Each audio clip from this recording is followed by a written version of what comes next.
The streamer, by the way, listen. I'm a pro Twitch streamer. Came in from YouTube, respect for dual streaming. Oh, I appreciate that. Welcome in. That's the goal. We entice people with YouTube and then make them come to Twitch because Twitch is a better experience anyway.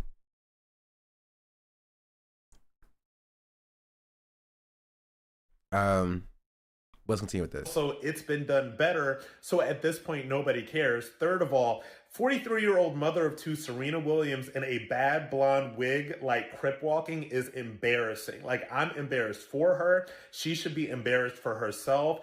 It's just all really, really passe. There is nothing about... I think she killed it. I think she killed it. That halftime performance that worked. So what I need to tell the NFL, Rock Nation, anybody that's doing that Super Bowl, try to make a show that's for all of America, because that was not for all of America. Try to make a show for all of them. He's doing the All Lives Matter of Super Bowl performances. You know, he's like, yeah, you could have Kendrick Lamar, but then afterwards you got to bring out Coldplay. You know what I mean? Like, he's doing the All Lives Matter of Super Bowl performances. He's like, all right, you got something for the black people. Where's the stuff for the white people at?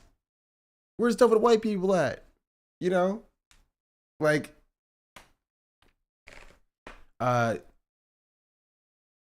Dre, thank you for the 11-month resubscription, by the way. Much appreciated. You got Obama, but now we need Trump? Yeah. That was for like a fringe that knows Kendrick Lamar and that knows, you know, his raps. Like, you're not going to tell me that that man is mainstream, that this is some mainstream superstar whose songs everybody knows, because I am telling you. Kendrick Lamar is currently the biggest rapper in the world, by the way. I just want to put that out there, right? You can dislike that or whatever.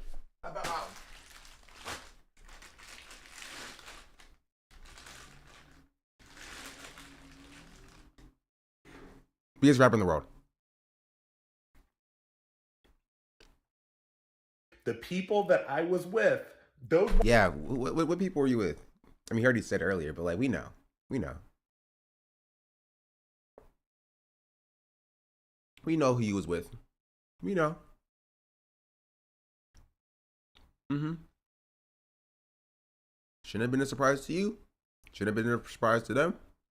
And it is not a surprise to me. White people at this place that I was with were looking at each other like, they didn't know what was going on. All right. And they shouldn't.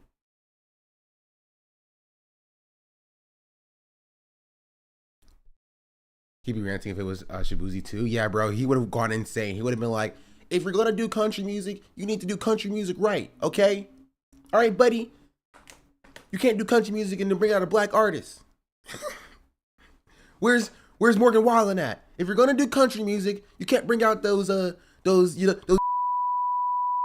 got to come out here and do it right. You got to do it correct. You got to, we're getting Morgan Wallen out here. You know what I mean? Maybe some Billy Ray Cyrus, maybe, right? Like, don't do no Shabuzi. Don't do no Lil Nas X. You need to do real, no Beyonce. Beyonce's no country artist. You gotta come out here and do some real country music.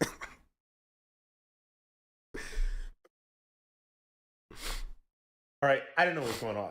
It was whack. It was boring. It wasn't cool. I'm tired of rappers at the Super Bowl. Like, can we have one Super Bowl where we just do something that just brings different genres together? Like, I'm tired of seeing rappers bopping around. Bro, like, to be fair, I haven't watched the Super Bowl in like years. Just subscribed. Didn't like Bruno Mars perform pretty recently? It was awesome. Thank you.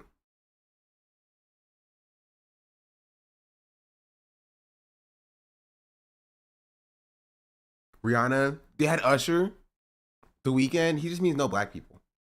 That's what he means. Like, it's what he means, no black people. You're so beautiful today. Thank you. My hair is all over the place.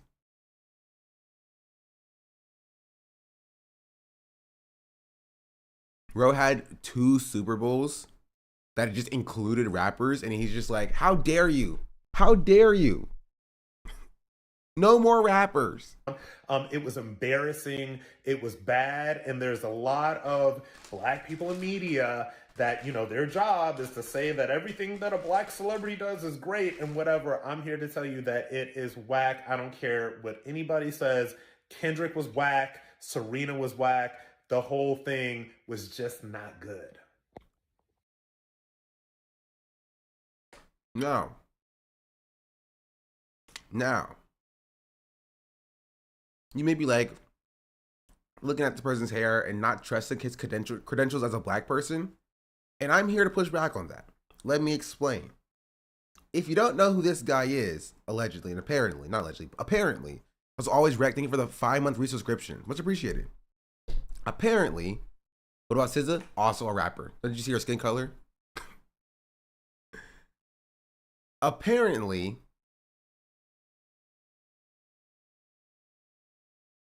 that's from Room 5 again. Please not Room 5 again.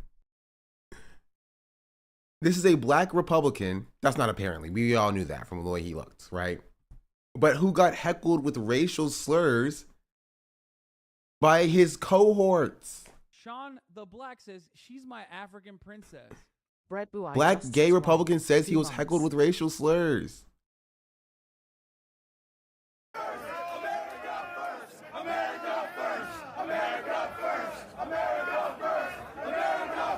Rob, can you walk us through what happened there? How did you end up at this event, and how did you end up almost encircled by these people? Well, the first thing that I want to say is that to anybody that thinks that this is somehow in some way fake or staged, I want to tell them that the hate crime that happened to Jussie Smollett was fake. This hate crime was very real. So how I ended up there was, this is a group called the Republicans for National Renewal. I was in Phoenix, Arizona for an event called America Fest, which is held by Turning Point USA. I went to this event because I saw that a lot of other conservative influencers would be there. I actually DM'd with this group. I said, hey, I'm going to come. Can you put me on the list? They said, sure. So that's how I ended up at the event. I had no idea that it was going to be infested with these people. Was there some kind of conflict? Really? You had no idea. No idea. His hair look even weirder here. Why does his hair look like that?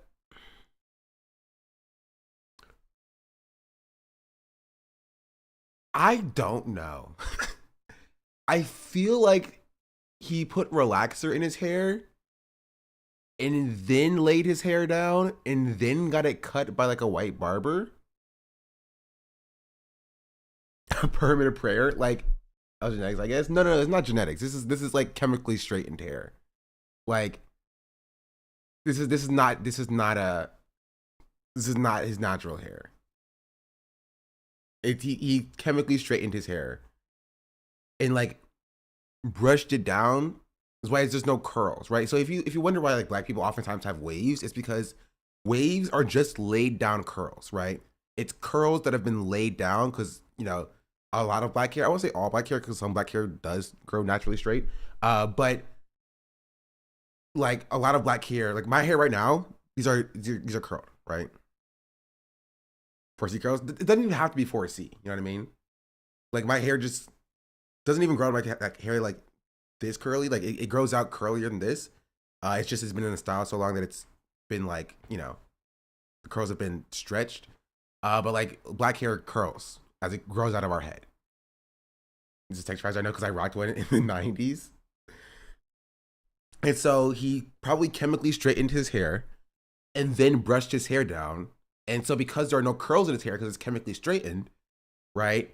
There's no waves to be formed because there's no curls, and that's why it looks weird. It looks uncanny, right? Because you guys have seen black people before, right? And you know that when black people have short hair, even if they don't have waves, you can see the curls in their head. You know what I mean?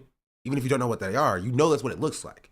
And so when you see a black person who doesn't have that, where you have his hair that's very clearly straightened, like that's why you can see like this bump here, is because that's where his straightened hair is all like, is the direction it's going. It's also a bad haircut. It is also a bad haircut, but like, that's why the texture of it looks terrible, and the haircut is atrocious because, like, I don't know. It's yeah. Straightening hair at that length is crazy. He probably straightened his hair like, as soon as it's coming out of his head, you know what I mean? Like, because when you have somebody like this, like, yeah, like, he hates his blackness so much. He's like, he sees a part of him that is like, you know, sort of like exuding blackness, that kind of portrays blackness, and he wants it gone. Right? He wants it gone. And so he, like, you know, relaxes his hair. He, you know, he dresses like this. He just doesn't want to be associated with black people or black culture.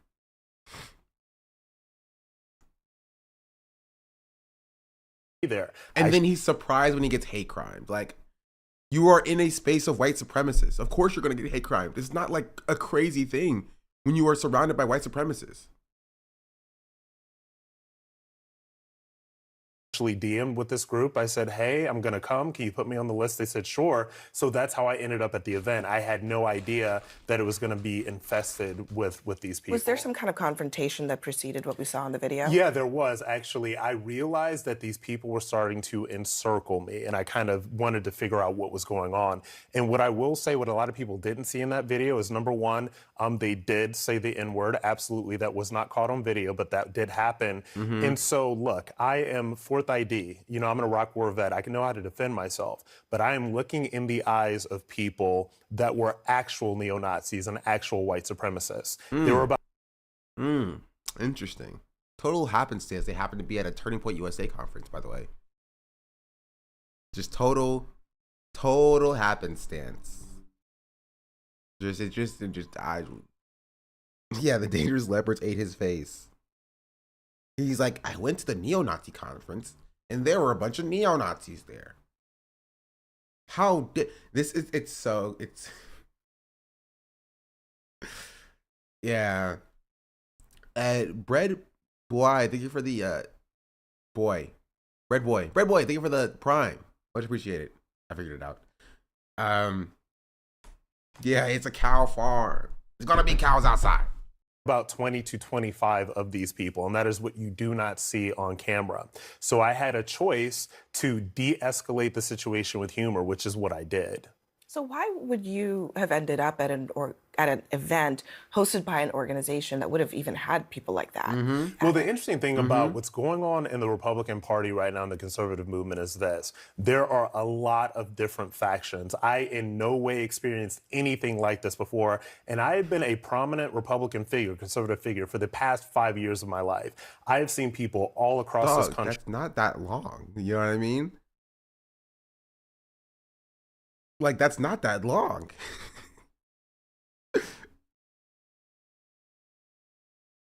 Like, I live like a it's capitalist not. every single day, Shank. I live as a capitalist. Okay? He just seems like, yeah, since 2020. He's like, since 2020, I've been a conservative figure. Like, that's like, that's not that long ago. Honestly, I would say that the fact that it, like 5 years is like a pretty quick time. Like, a lot of people live as conservatives and with getting, like, don't experience hate crimes. The fact that you turned 5 years ago, and it only took you 5 years to get like a hate crime, is like, maybe you should take a step back and be like, maybe I'm not in the right place. Maybe I'm not in the correct place. If they like, I've been a conservative for 5 years and I got a hate crime. Like, if it was like 30 years or whatever, I'd be like, you know, okay, right? You lived your life as a conservative, as a Republican. And you weren't hate crimes at all, and it was the first time in 30 years. Okay, you know, whatever. Sure. Right? It's rare. But, like, if you get hate crime, like, okay, if you're conservative, you get hate crime every 5 years. Like, dog, in the average lifespan, you're getting hate crime, like, 7, 8, 9 times. You know what I mean?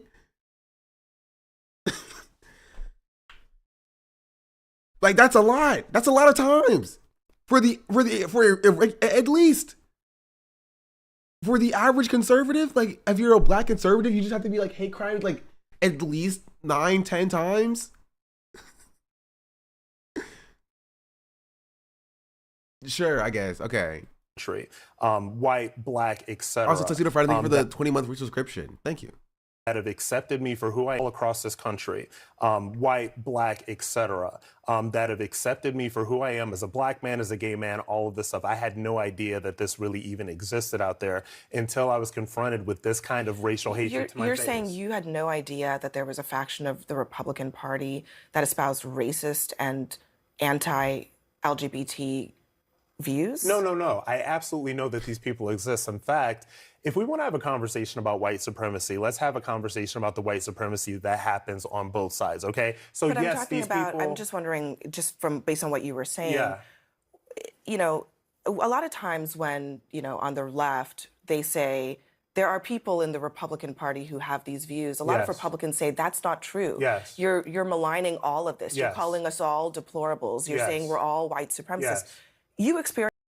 Yes. Why did they put him on CNN? Because it's funny. Legitimately, like, this is like good journalism from Abby here. Like, you put this person in a space where they have to contend with the fact and they have to, you know, lay out. You have to choose, right? You have to choose. You can't sit there and be like a drone of the Republican Party, get hate crime, and then act like it doesn't happen, right? And so what Abby's doing is forcing him to like publicly either distance himself from the Republicans and call them racist, which they will hate, right? Or, you know, explain away the racism of the Republican Party to further fit in, but also by like, you know, pushing himself away and minimizing the hate crime that he experienced, that he's trying to like say that that's such a bad thing, right? Like, make him explain his position, make him explain why he... Just both sides of the argument, though. Yeah, but like, it doesn't matter to the Republicans. Him acknowledging that racism is real in the Republican Party is not going to make him look good for Republicans, right? You know what I mean? So even if he both sides it, like, they're not gonna see the both sides. They're not gonna see him say like, oh, the Democrats are also racist. They're just gonna see the Republicans are racist, and they're gonna be like, okay, we don't want this person in our space. You know what I mean? He thinks that we're racist over here. Right? I thought he was one of the good ones who thought racism doesn't exist, but like, he thinks it does exist, at least to some extent. Right? Which is why he has this kind of like conflict of like towing both lines, you know? Like, he wants to be black when he gets hate crime, but also wants to be not black and Republican and conservative and anti-black when it comes to like hating on like the Kendrick Lamar performance or whatever. And that leads to him not having really an established place. Like, Candace Owens does what he does, but significantly better. You know what I mean? Like, and it also doesn't help that he's also gay, you know? That also doesn't help.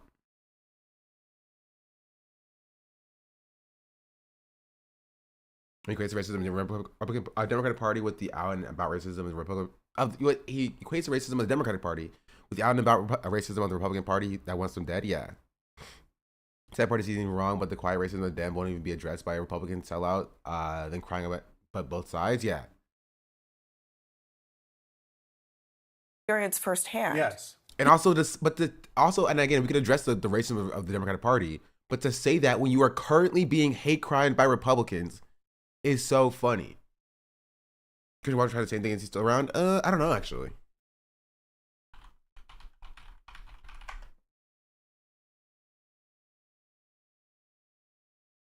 Let me actually not pull up his Instagram. You know, Christian Walker be like,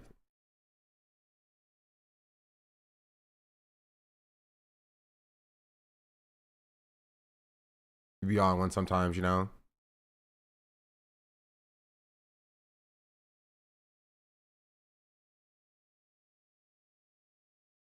Jeez Louise, he gets a lot of views.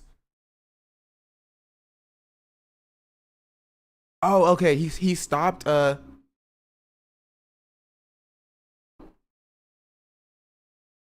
He stopped doing politics.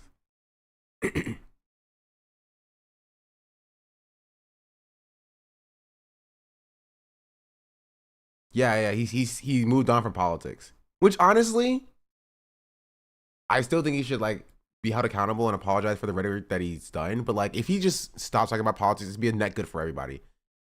Yeah, he just does pop. He literally just does pop culture, not politics. He's like, here. Not in a rush to lock you down. It's not that he's he's not ready or needs more time. He just sees you as convenient while he keeps his options open. When you talk to the happiest married couples who have been married for decades, the story is nearly always the same. The man was obsessed with her right off the bat, and she was like, whoa, slow down. She might have even been like, this guy's kind of weird, but he showed up for her, he pursued her, he showed her through his actions that he could be a good man for her and that he would take care of her, and finally she was like, wait, I kind of like this guy. And then she was like, no, I love this guy. She didn't sit there auditioning for him and waiting for him. Okay, this is what he does now. Honestly, net benefit if he just stops talking about politics, which he did, right? He's doing what I say Ethan should do. You know what I mean? He switched up when his dad was running. No. He switched up when his dad lost. When his dad was running, he was running defense for the Republican Party. When his dad lost, right? Then he switched up, came out against his dad, and then talked about politics for a little bit, and then moved on a few months later. Right? But if he's not talking about politics, and he's just doing this content, I don't think people should like support him because of his horrific stuff he said in the past. But if he's not doing politics, his output is a lot less.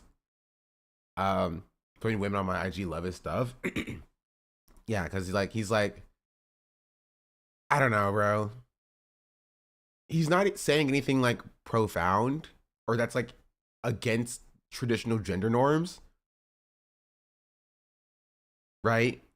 It was, hey ladies, you guys are ladies, you guys are princesses, make him pursue you, men are icky, but like if they want you, they'll put in the work type thing. It's like standard regular relationship advice for like straight women who want to adhere to traditional gender norms. Right?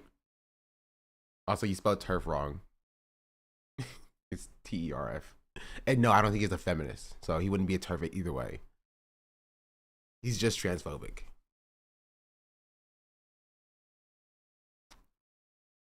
But this is his whole content. That man is not dumb. He knows when he's wronged you. He knows when he's not treating you right. Y'all want to talk a man into treating you better. You want to send him long texts. You did this. You don't call me. When are you going to propose? Because you think you can mommy a grown man like he's a baby. You need to have him stand on his... Stop texting, stop calling, disappear, go out with another guy. The way some of y'all behave when you're not married is pathetic. You're in a poverty, desperation mindset trying to get this one guy to choose you. Just pick me, I'm enough, choose me. You need to have a mindset of, maybe this guy is evil and holding me back from my husband. You don't start auditioning and start trying to... Okay, we're done. I know we still run our defense Republicans. We gotta give people a chance to grow. I do agree, but you do have to apologize for what you've done.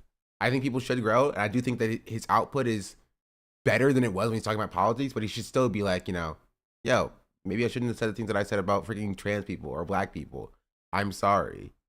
Before like he's like rehabilitated. I don't think he's rehabilitated. I just think he's switched his content, and we can acknowledge that, and we can say it's better than him doing politics, but I still think that's my take. Like, he's not on the left. And if we don't like delude ourselves to thinking he's on the left, I don't have a problem with what he's doing. Right? He's not on the left. He's still most likely conservative and transphobic. But he's just learned to know that his lane of talking to straight women is more popular than like doing politics. And I would rather he do that than like talk about politics, you know? Anyway, let's continue with this. People you called white supremacists who are affiliated with your party. So are they right that those individuals are in the Republican Party and need to be pushed out? Absolutely, they are right. And I will say this, when we have a conversation about white supremacy, we have to talk about it on the right and the left. We saw me actually face-to-face with actual white supremacists that are in the Republican Party, absolutely. What a lot of people have not seen is me literally being the target of racial hatred from white supremacists that call themselves white liberals on the left that attack me every single day on social media and have for the past 5 years. If you go to my social media handles on X at RobSmithOnline or on Instagram at Rob Smith Online and see the comments, you see these people are out there. And so they say a lot about when the stuff comes from the left, they say, oh, well, these are not real people. These are just trolls. No, these are real, actual people that live in the real world. Oh, I found the full video. Okay, I found the full video. He posted this at 5:30 a.m. Bro was mad. Bro was mad. Bro got home from the party, like, and posted this immediately. 5:30 a.m. Also, Secretary of Trans Tifa, thank you for the 18-month resubscription.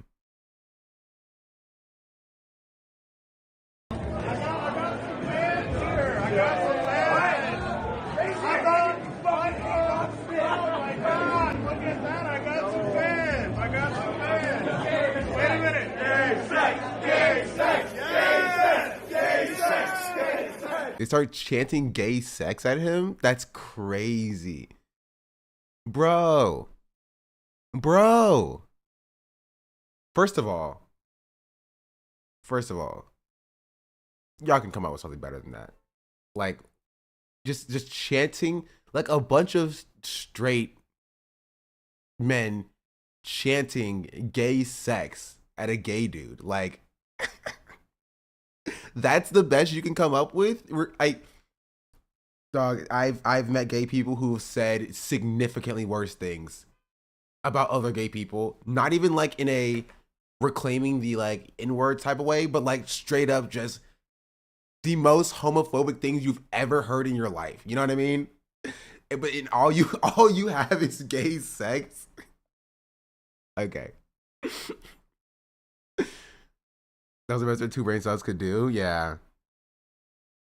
Yes, Nick Fuentes loves gay sex. Wait, how did Nick Fuentes get involved in this? Which I've ever heard in my life from other trans people. I feel that. It's also like, it applies to a lot of communities. Like, the most anti-black racist stuff. Actually, no, I'll take that back. Conservatives have tried to give black people a run for their money, but like I've heard some despicable stuff from my black friends about black people, bro. Let me let you in on some tea, chat. Let a black person get another black person's order wrong at a restaurant, and you will see the most anti-black white supremacist slur slinging you've ever heard in your entire life. Just straight up, like, they will. Like, I've heard some despicable stuff about what black people deserve, and how maybe a certain economic system that involves the mass dehumanization of a group of people should come back just because somebody forgot their fries. Like, I just straight up, I don't think I've heard such horrific things before about other people. If they put mayo on my food, I'm going ham. Like, yeah, Kanye takes. But anyway, yeah, like, inter-community, like, kind of just like banter exists. And racists wish they could do racism like black people can, but they can't do it. We're showing any community that's marginalized, we tear each other down with tools. I'd have the enemy sometimes, but we you know how it works. I think it rained this morning.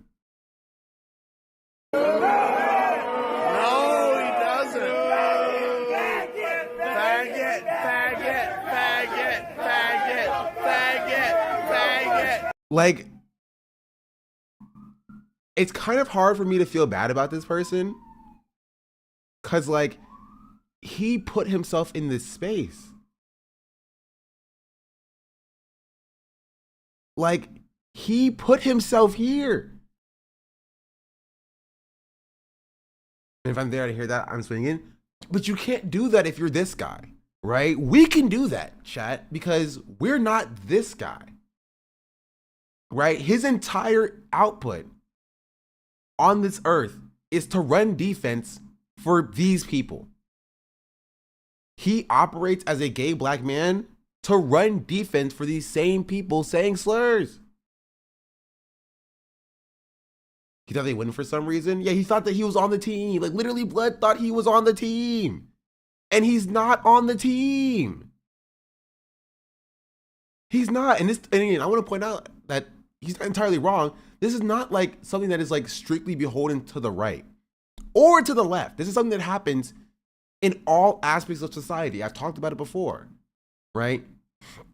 When you are the only marginalized person, like for example, if you are the only black person in a predominantly non-black space, people keep you around as like a punching bag, right? As a tax for them allowing you into their space, you have to allow them some level of bigotry to make jokes about you, right? To say your slurs, to talk about your people in your community, and have you co-sign that and have you sign off on that, right? Because that's what your role is. It is. That's what your role is. Your role is to do and defend bigotry in your own community. They wouldn't keep you around, right, if that wasn't the case. And yes, this is like the gay black Republican who was mad at Kendrick Lamar. This guy.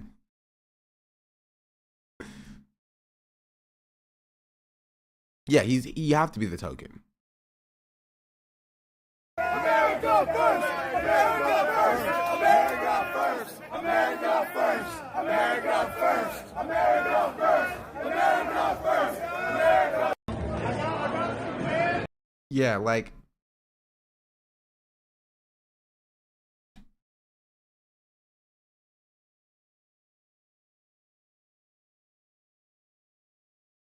this was in Phoenix. I think I've been here before.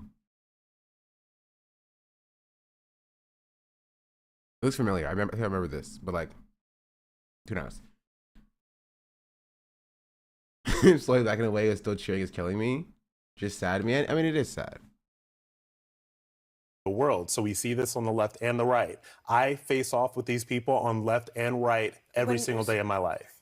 I don't know what you're referring to when you talk about on the left. Are you saying that people are attacking you for being black? People on the left are attacking you for being black? Absolutely, every single day on social media. In fact, anybody that's watching this segment right now, Abby, and let me finish this. Anybody that's watching this segment can go to any comment section on any of the videos that I posted and see some of these people attack me every single day. And by the way, because you're black, like by proxy of your race, like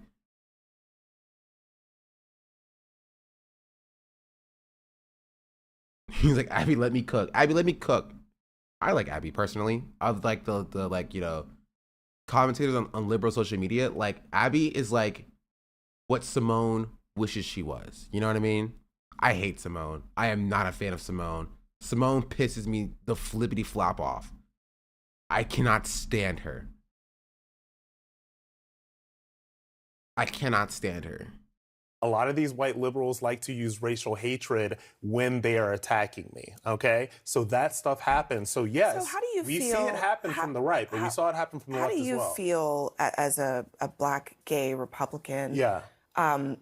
Experiencing what you have experienced, but also putting even that aside, just looking Someone's like more MSNBC, at the no? Yes, someone's like MSNBC. Mainstream rhetoric from some in the party or, you know, activists who are trying to demonize gay people specifically. Yes. If he doesn't radicalize them, what will? That's the problem, right? He doesn't want to be radicalized, right? He wants to be the token. There is a avenue where he can make money as a black person defending white supremacy. Candace Owens, again, does it very well. Candace Owens does it very well. Whenever there's a material benefit to this behavior, it's not going to change. You know? It's not going to change.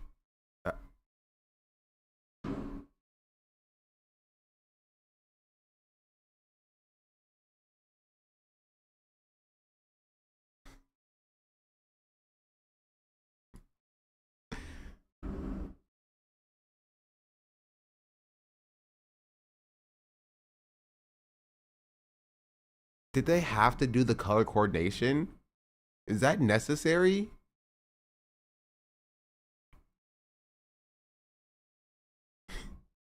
Is that did they need to do this? Did he have to wear the? And he had the. Keiko's hard though. I think it's still a bit too long. It is a cloak and dagger fit. Yo, you're totally right. You're totally right. His husband is wearing 75% of his clan attire. Go figure.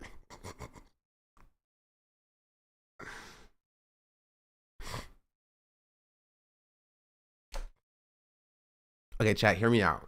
Hear me out. Hear me out. Hear me out.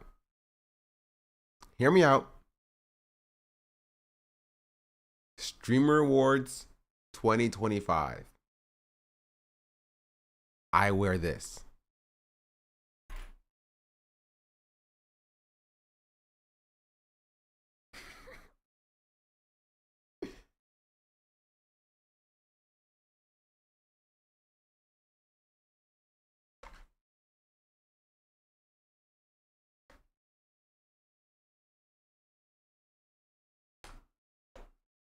Remember this for later, chat. You could pull it off. I think there's a good dichotomy between, like, you know, my skin color and an all white fit. Like it draws contrast, right? This does give a little bit clan-y. A little bit clan-y. Make of that, and I mean, do you blame people of color or LGBTQ people who say, I can't be a part of that? Well, first of all, I don't say LGBTQ, I say gay or lesbian, and I don't blame gay or lesbians. Bro, he's doing LGB rhetoric, dog. LGB alliance rhetoric. I mean, obviously he's transphobic. Like, this isn't surprising. All right, he didn't say B either. But, like, yeah, it's just LG. He's a part of the LG community. Shout out to TVs. Respect. Or black people for saying that they can't be a part of it. What I will say is this. A lot of people want to ask me these questions about what's going on with the movement. They want to ask me the questions about what's going on with, like, let's say Donald Trump. And what I say is this, is that I don't focus on what people say, I focus on what they do. And when it comes to Trump, when it comes to the mainstream Republican Party right now, I have seen Donald Trump be the first Republican to ever, the first president to ever enter office supporting marriage equality, either Democrat or Republican. I saw him partner with the RNC and the log cabin Republicans to spend over $1 million in a get out the vote effort specifically targeting gays and lesbians in this country, okay? And spend over $1 million to do that, okay? So I look at what people do. And so now when you... Shout out to the L's and the G's. If you're a BTQIA+, any other number, apparently to this guy, doesn't exist. You're not real. But, like, if you're part of the L and the G, he's like, then you're invalid. Not even the B's? Not even the B's? Crazy. You want to talk about having somebody denounce this. By erasure. By invisibility is a useful superpower. I've seen Donald Trump denounce white supremacy over and over and over again for the past 8 years. I have not seen Ron DeSantis denounce this. I have not seen Vivek. He's anti... Okay, wait, hold on. He's anti-Ron DeSantis, but, like, he's pro-Trump? Yeah, he's not going far in the party. I'm going to be real. Ramaswamy denounced this. I have not seen Nikki Haley denounce this. I have not seen Chris Christie denounce this. Oh, this is primary season. This is primary season. Okay, that makes sense. That's why he's doing this. He won't say this now, right? He won't say this after primary season. He's saying it specifically during primary season in order to, you know, support Trump. You support by erasure. So if we're going to talk about the future of this party, and these white supremacists absolutely do exist in this party. We all saw me face them from face to face. I'm looking at soulless, dead-eyed white supremacists that, by the way, I felt that these people could have bashed my brains in had they gotten the chance. I deal with these people in real life, and I know for a fact where they're coming from. I know that a lot of these people have infiltrated these conservative organizations from top to bottom. Wait. What does he mean? He thinks the liberals are sending neo-Nazis to the Republican Party? There needs to be accountability, and I'm exploring options as how to do so right now. But do I think that this stuff is coming from the millions of people that voted for Trump? I do not. Okay. Anyway, to remind you how we got here, I want to play this video one more time. All right, y'all, I'm sorry. Kendrick Lamar at the Super Bowl was whack. That was one of the worst. Wait, you would think he would learn to like not go to all white parties. Do you know what happened last time, sir? You would think he would have learned. You would think he would have learned not to go to all white parties. At least bring one black person with you, if you know one. Like, he is not okay with it. No, because it's gonna happen again. He's gonna go back on CNN crying about how he got hate crimed or whatever, when he could have just very well had not done that. You got a less competent barber at least. All right, y'all, I'm sorry. Kendrick Lamar at the Super Bowl was whack. That was one of the worst halftime shows in recent memory. First of all, Kendrick Lamar is not mainstream. Like, people do not know those songs. The white people at the Super Bowl party that I was with, he may as well have been speaking Mandarin. All right, because nobody knew these songs. Nobody knew what he was rapping about outside of Not Like Us, obviously. But nobody knows these songs. Second of all, Blickety Black, I'm so much blacker than you. Halftime shows are very passe. Like, that stuff peaked in the BLM era. It's very not of this moment. It very much does not work. And also, it's been done better. So at this point, nobody cares. Third of all, 43-year-old mother of two, Serena Williams, in a bad blonde wig, like crip walking, is embarrassing. Like, I'm embarrassed for her. She should be embarrassed for herself. It's just... Hot take, I thought she's kind of bad, and she was killing it, okay? I don't know what was going on here. Like, you not gonna sit here and try to... You're not gonna sit here and try to come at Serena Williams. Not even a hot take. Apparently it's a hot take.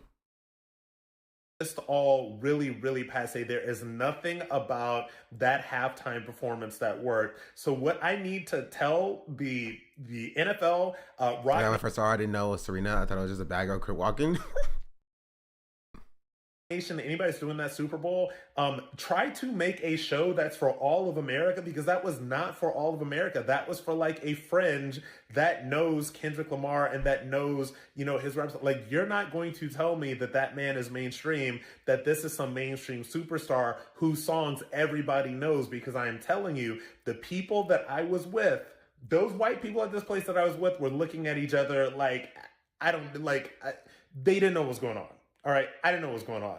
It was whack. It was boring. It wasn't cool. I'm tired of rappers at the Super Bowl. Like, can we have one Super Bowl where we just do something that just brings different genres together? Like, I'm tired of seeing rappers bopping around. It was embarrassing. It was bad. And there's a lot of black people in media that, you know, their job is... One day we will arrive at the place where people realize that rap is not a genre. Hot take. Rap is not a genre. Rap is a delivery style. Hip hop is a genre. Rap is not a genre. It is a delivery style. You can have rap inside of country music. You can have rap inside of pop. You can have rap inside of K-pop. Rap is a style of delivery. Yeah, rap is like singing. It's not a genre. It's not. So if you want multiple genres, cool. We can have a bunch of different rappers who, you know, have music of different genres. Rap is poetry at its base, yeah. I think hip hop is a genre, yeah. And originally I meant rapping, DJ, and dancing and graffiti. You can also sing and rap, yeah. Shakespeare was rapping, exactly. He was before his time.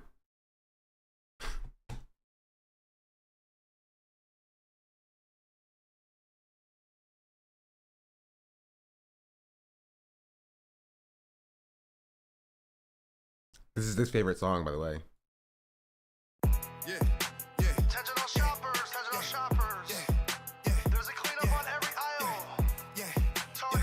Oh my freaking goodness, I've seen this before. But what is up with black conservatives and their freaking hairstyles, dog? What is up with black conservatives and their hairstyles. I blame Dominicans. Like,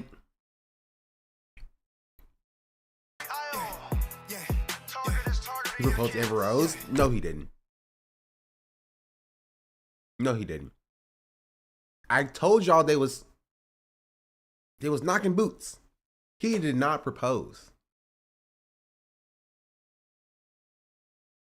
He did not propose. I do believe they was hitting it. He did not propose. I don't believe that. I need some proof of that.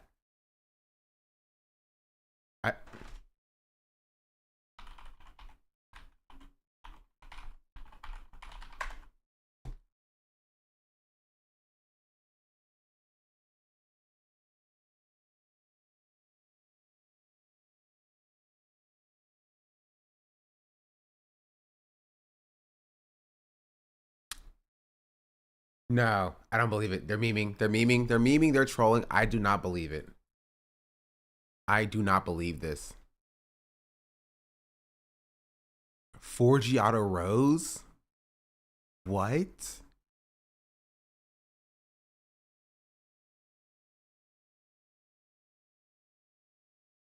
Hey, I guess when you were a billionaire fail son, I was about to go get that. You didn't know? I thought okay, I called this.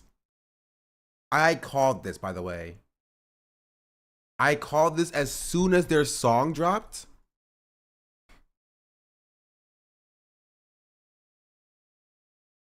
Right? As soon as their song dropped. Okay, also to be fair,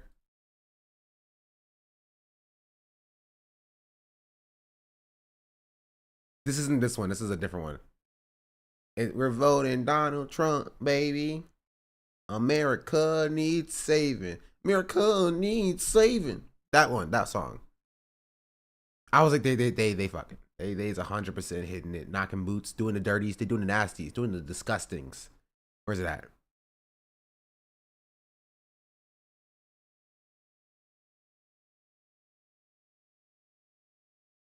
Let me see.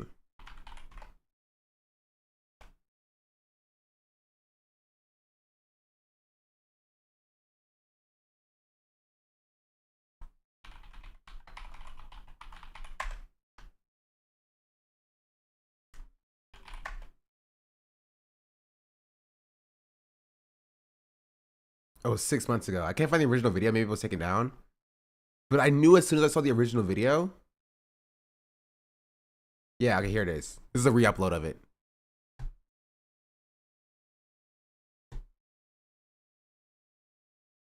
Baby. Hey, you know who we voting for? We voting Donald Trump, baby. Donald Trump, baby. America needs saving. America needs saving. Like, so Trump is either dies or it's finished his last term. Do you think these artists are gonna turn and reveal all the grift and act like it was some 60 shit? No. They'll just keep doing it. We voted Trump, baby. Trump, baby. Like, I mean, November 5th, we going crazy. November 5th, we going crazy. Red pill poppin', swerving in the Trump. Republican 4G, Antifa knows what's up. Red, white, and blue, MAGA nation, throw it up. Black, white, and brown, all about Trump. Democrat party gon' take your freedom. Indicting our president cause they can't beat it. It's a two-tier justice system. Put America first, we the big. FJB, FJB. FJB, FJB. FJB, FJB. Let's go brand this cigarette. We voting Donald Trump, baby. Donald Trump, baby. America needs saving. America needs saving. We voting Trump, baby. Trump, baby. November 5th, we going crazy. November 5th, we going crazy. Now I pledge allegiance to vote for Trump. There's a red wave coming, you gon' surf for what? And God I trust to take the devil away. Lock Joe Biden up and throw the key away. Your propaganda ain't gonna work on me. Bidenomics is like you working for free. I demand reparations from every idiot that voted for Joe Biden, boy, period. Period, Sleepy Joe is a fraud. And the bloodbath in the Oval Office. The media is the enemy of the people. The Democrats and the fake news always cheat. FJB, FJB. FJB, FJB. FJB,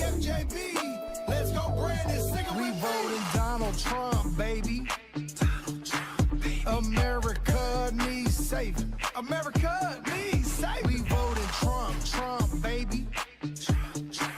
November 5th, we going crazy. November 5th, we going crazy.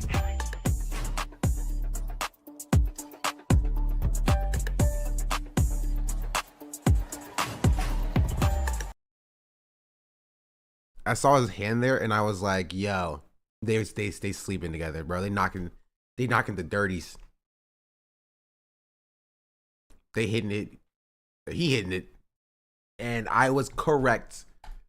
Proven correct. You went back in time and showed this to the queen while making Under Pressure. I think they would disband on the... I showed it to the queen while making Under Pressure. They would disband on the spot. So, I mean, okay, sure. Good for them. Good for them. I guess. It's a farce? Dang it. I wanted to believe it was true.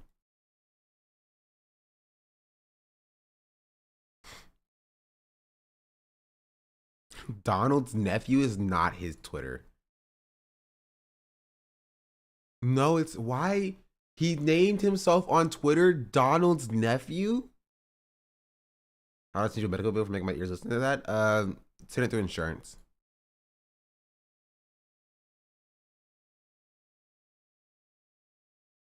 There are also several images on Blow's page of the two. However, Rose quickly jumped to the comment section on an alleged engagement post and shot down the notion. We are not engaged. Somehow we just shot this amazing music video together. Sure.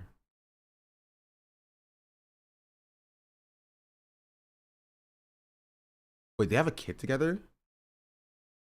Amber Rose and Wiz Khalifa? Amber Rose and Machine Gun Kelly? Amber Rose and 21 Savage? Honestly, not that terrible of a dating history. Like, not that many people, at least. I've seen worse. Some people get down and dirty. They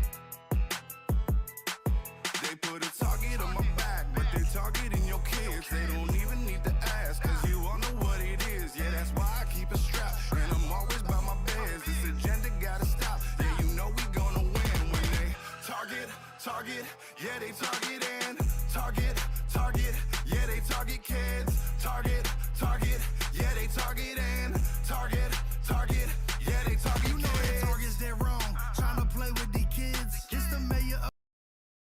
I love that in response to like Target apparently indoctrinating kids, he goes to Target to dance in the kid book section. I love that. Who's Forge Out of Blow's dad?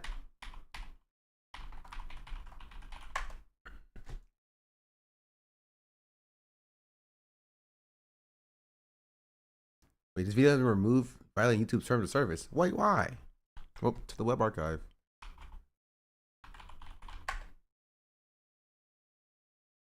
Yeah, they targeting.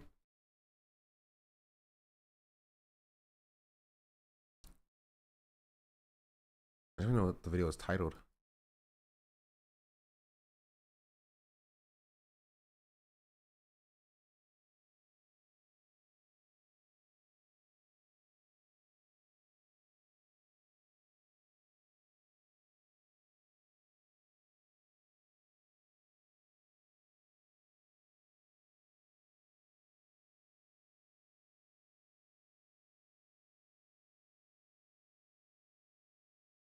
Well, okay, we're not getting the video.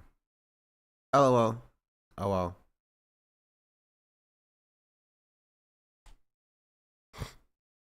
Maybe the Library of Congress has it. Honestly, it should. Anyway, we're getting off topic. That was the Republican guy. Here, I'll finish. To say that everything that a black celebrity does is great and whatever, I'm here to tell you that it is whack. I don't care what anybody says. Kendrick was whack. Serena was whack. The whole thing was just not good.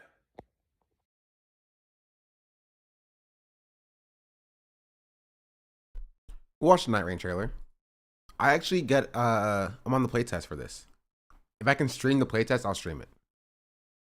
me see.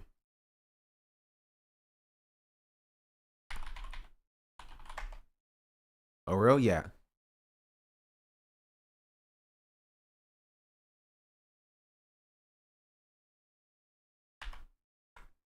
Yeah, they targeting. Let me see. I don't even know what date is though. Nightreign. No, that's the account. It's the other account. This one. Nightreign.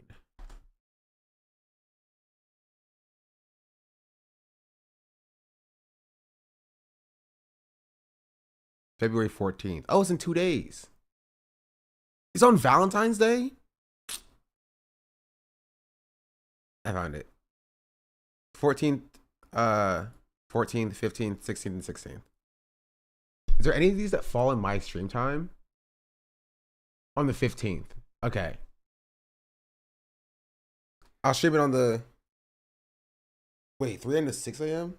That's too early. I don't go live at this time. Okay, let's continue.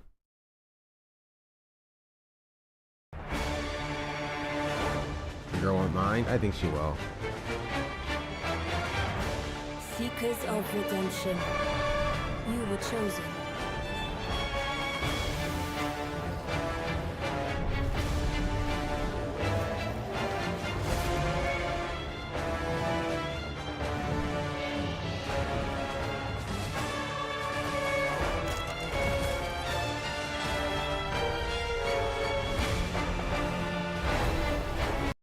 What was that about?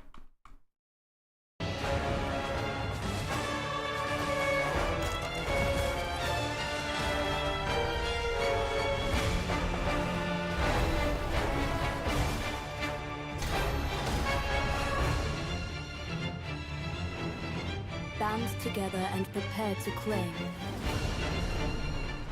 the life of the Night Lord. Okay, okay. There's also a new Vati video on it that we can also watch. Recently, I played 6 hours of Elden Ring Nightreign, and we were locked in for that entire time. This game is addictive, it's intense, it's way faster paced than I expected, and I think it's gonna be a hit. So let's talk about it. Our characters have just left the round table hold, and day 1 is about to begin. Oh, we get Your footage goal in Nightreign. Okay, I thought he was just gonna talk about it and talk over like stock footage of the trailer, but no, we actually get footage of the game.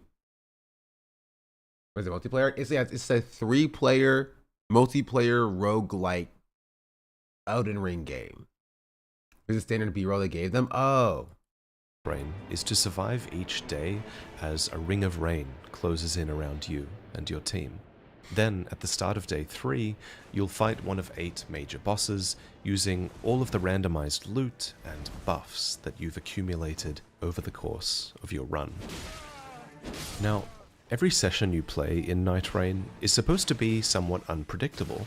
You won't always explore the same map, or receive the same loot, or face the same enemies. The one thing, though, that I found very predictable in every single one of my Nightreign sessions was this feeling of pressure.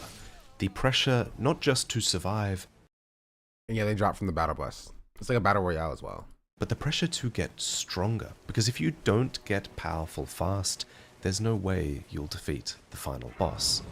You can kind of see that pressure. Okay, wait, so you don't even have to sleep at the, or sleep. You don't even have to sit at the race. You just run past it, and then you, it counts. In action here, these characters just rested at a grace and leveled up and ran, because the rain is coming, and you don't have much time.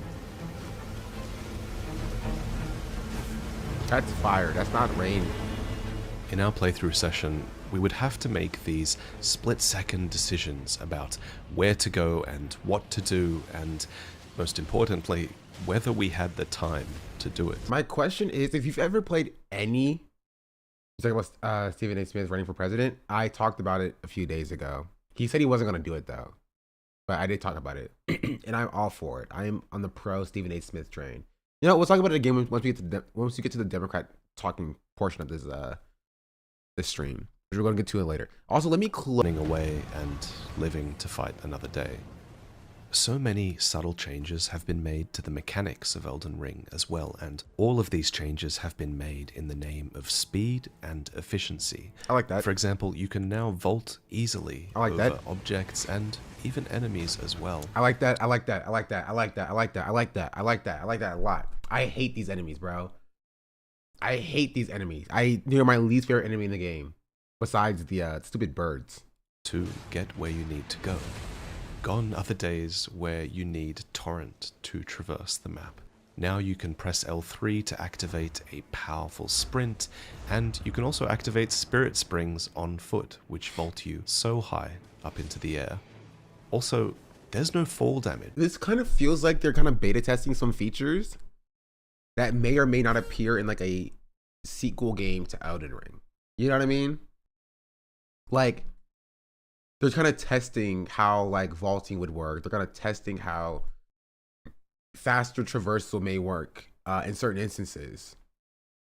In Nightreign, so before it's like an actual official full game. From high places, it's easy to justify jumping down and getting to where you need to be. Let's talk about the different classes, the different Nightfarers that you can choose to play in this game. This is the Recluse, a mage character that, like other characters, has an ability and an ultimate that you can use. They've turned the HUD off for the footage that... Wait, there's only 2 people here. They said that there would not be 2-person duos. They said it would only be solos and trios. But there's only I only see 2 people. Huh? We're gonna say that this is a test for a feature game. Also, a way for them to make money for a set hypothetical game. We can split off. There's probably somewhere else. But like, imagine they just do duos. I don't know why they don't do duos. You know what I mean? If there's infrastructure for trios, I understand that maybe balancing is going to be more difficult, but please just let me do duos. I remember what these abilities and skills looked like, so I've drawn them, and this is where they are usually on screen. Your activated ability is on the left and your ultimate is on the right. Both of these circles fill up over time, and when they're full, that's when you can use the ability or the ultimate.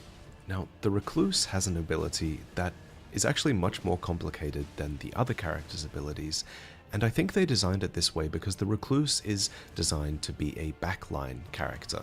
In Nightreign, the spells you cast are tied to the weapons you pick up. So you usually only have 1 or 2 or 3 or 4 spells on hand, so From Software has given mages another system to sort of micromanage while they're standing in the backline casting spells.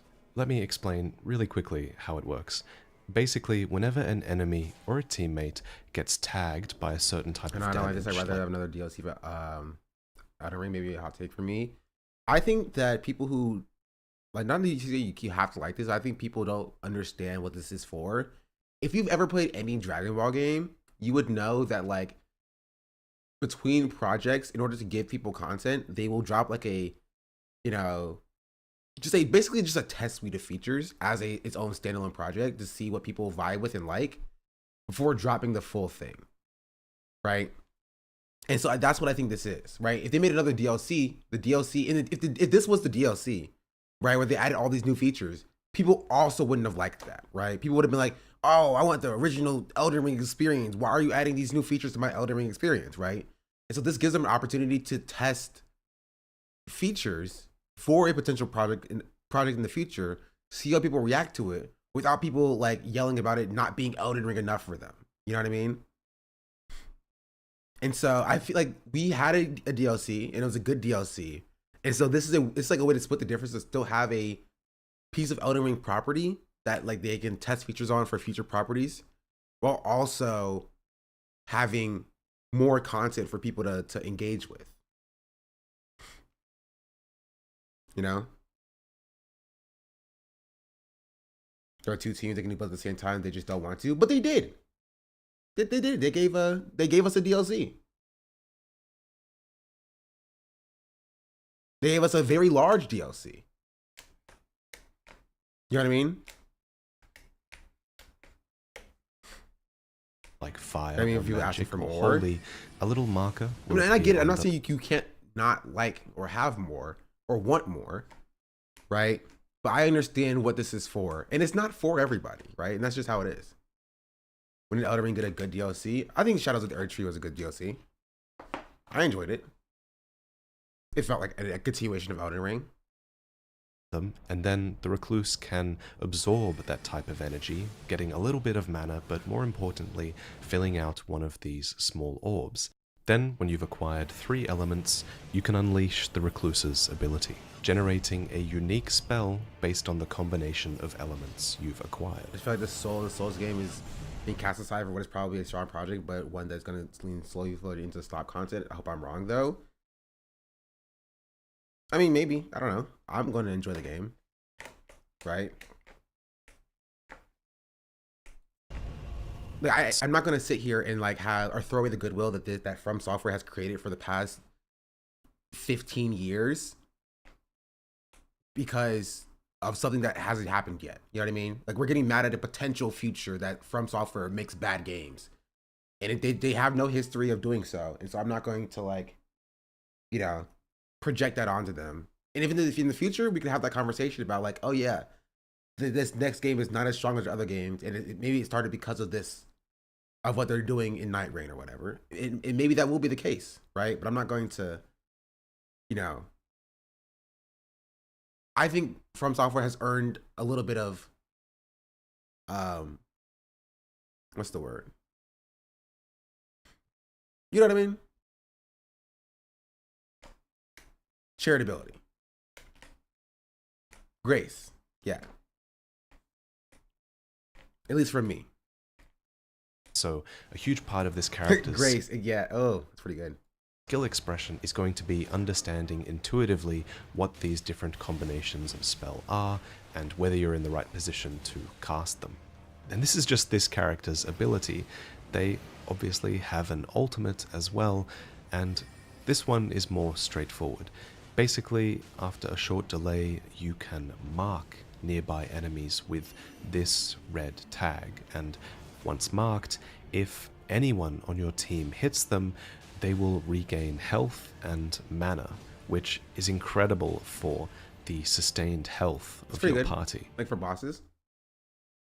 Now, when you cast an ultimate from any character, your character actually becomes invincible while they're casting it, which in the case of the recluse is especially handy, as you can see in this footage where they use it to sort of mitigate all of the aggro that they're receiving. Okay, so the recluse is the most complicated character to explain. They also even have a passive ability, just like the other characters do, but I don't really know what the recluse's does. I think it regenerates mana somehow. Anyway, let's talk about the next character, Wilder, who is very much a jack of all trades. Wilder's hookshot ability is on a very short cooldown, and you'll find yourself using it a lot.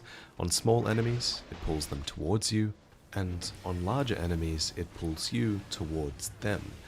One thing worth noting is it's easy to chain the hookshot into different attacks, like you can see here. The hookshot can also be aimed manually, hitting the terrain and launching you forward. Now, Wilder's ultimate also uses his left arm. The grappling hook opens up for an explosive blast. This blast can be charged, it can be comboed with your running animation and the hookshot animation. I remember what I was going to say. I was going to say, I hope... I don't know how this is going to work with randoms. If you can just kind of run off and do your own thing. This game feels very team-oriented. There's a lot of abilities that have to do with other teammates and stuff. And, like, I don't foresee it having, like, voice chat. So, like, playing with randoms may be a little bit, you know what I mean? Iffy. So I jump straight to Shadows of the Erdtree as soon as I kill the blood boss, or I'm past level 100 already in Altus Plateau, heading to Volcano area. I'd say beat the game. Honestly, I think you should beat the game in Elden Ring before going to Shadow of the Archery. So you beat Moog, and then you you finish off the game. I would say kill every remembrance boss before going to Shadow of the Archery, including Elden Beast. Is what I'll say. The voice chat seems unlikely now. From Software has never implemented voice chat. And it stuns enemies. In this case, it actually staggered the enemy, allowing for a critical hit, but on every single enemy and boss I used it against, it also stunned them for a short amount of time, which was this unique animation that allowed my teammates to sort of get a moment to breathe or do extra damage. Wilder's passive ability is a one-time use effect. I'm gonna pause the game, not my voice. You have voice chat in Elden Ring?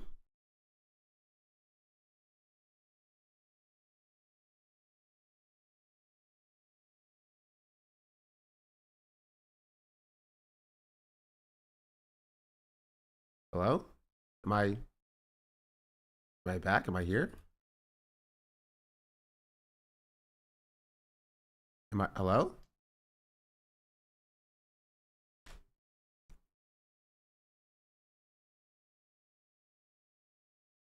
Hello?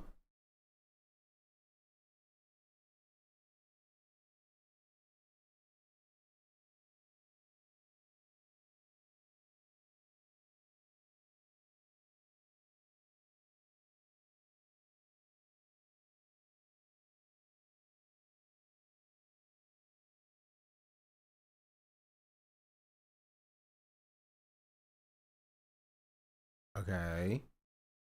Am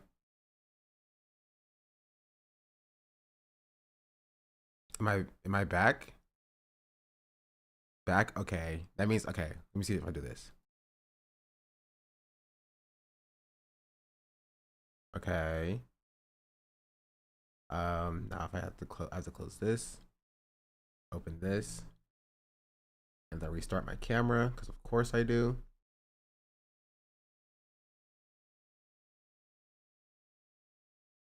All right.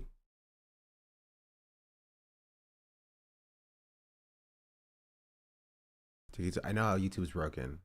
I'm trying to fix it.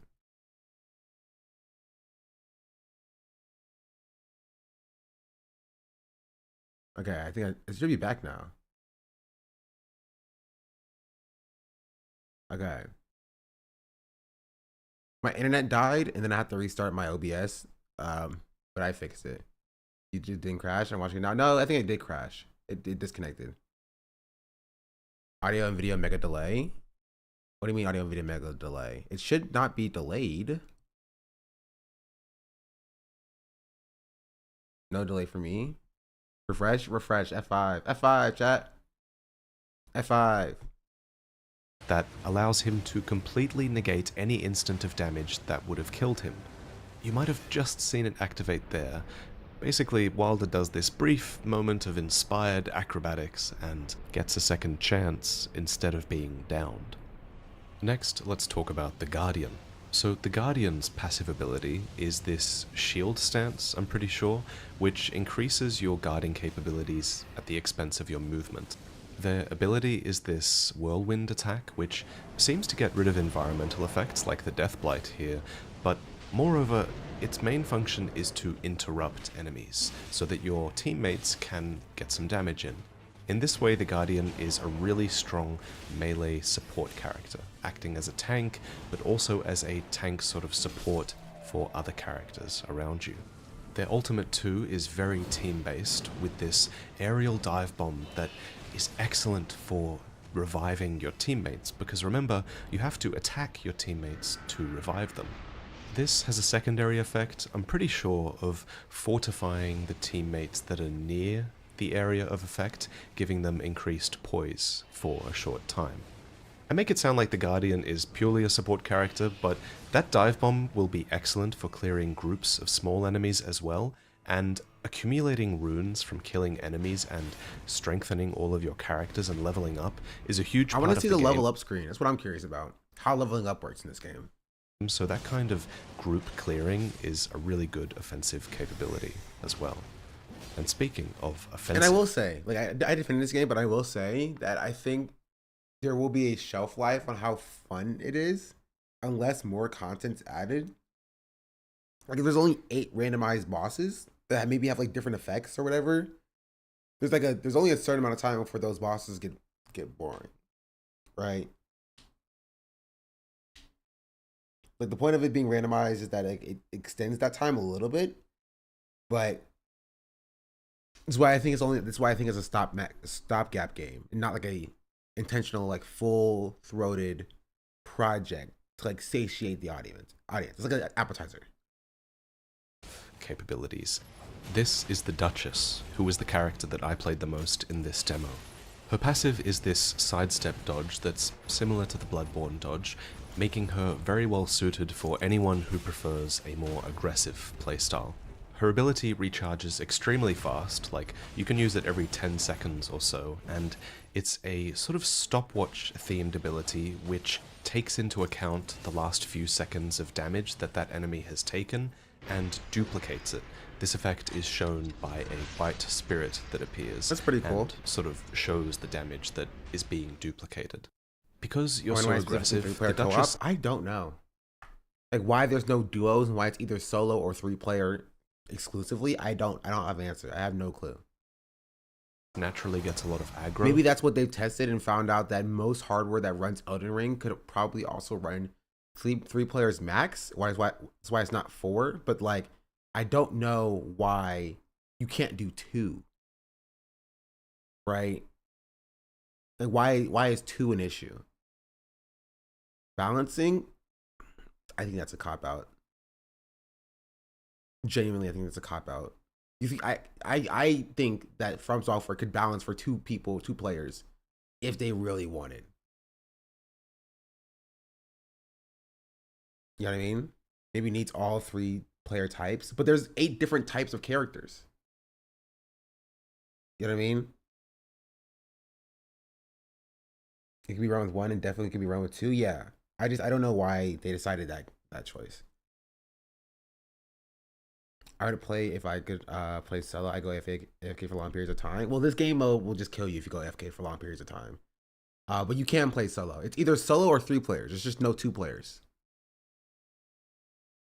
But this is offset by her dodge, but also by her ultimate, which is a cloaking spell that cloaks you and your nearby allies, making you way less likely to get aggro and just enabling a few different things within the context of the game. For example, you can use it before a fight to get the jump on enemies, you can use it in the middle of the fight to disengage from enemies, or something that's especially good is using it to safely resurrect your teammates once they get downed. So when you die in this game, you fall to the ground, you crawl extremely slowly, and a little circle appears above your head. This little circle is basically like a health bar that your teammates have to attack and deplete in order to resurrect you. The first time you're downed, you only have 1 of these purple bars, the second time you have 2, and the third time you have 3, meaning that every subsequent time you die, it's more risky for your teammates to try and resurrect you because they have to stand there hitting you while avoiding aggro for quite a long time. And if they have it so that one attack depletes one of those bars, it might just be meta just to go like a Dex character, just so you can be revived super easily. You know what I mean? I still don't understand why they made this. I said it before, I think they made it to test features. Like, From Software has never done like a co-op experience like this. It's usually the multiplayer features that they have are like, they do like spirits or whatever, but like it's like localized multiplayer co-op. They've never done a huge map-wide co-op like experience where like you can go over there and they can go over there. And so I think they may be testing that feature so that their next property has like true co-op. I think this is just a grab bag of features that Elden Ring either cut or they want to test for their next game, so that when the next game finally comes, it actually has been tested and balanced correctly. I'm playing Elden Ring with a seamless co-op mod, and it's pretty good. Yeah, I think this is what Elden Ring is doing, right? They're trying what that mod is doing as an official property to see how it works or how they implemented it, so that their next property can be true co-op. You know, that's my headcanon, at least. It makes sense to me if they were doing it like that, right? On top of testing other features as well. Dev said this one is testing different gameplay styles. There you go. With some of these bosses, avoiding aggro is not easy. These bosses will often be a 3-part fight where I don't know the best-selling game ever. Banco wants to make the IP as much as they can from software. Always most of the projects going instead of doing a new IP going. For them, this is a smart business move. I mean, sure, but they could also just done a DLC. You know what I mean? Like, yeah, this is like a B team type project, not like the main A team, which can be working on like Elden Ring 2 or a DLC. But I don't think they had to have gone this different from the actual Elden Ring property. You know what I mean? Yo, is my alert box not working? Hello? Hello?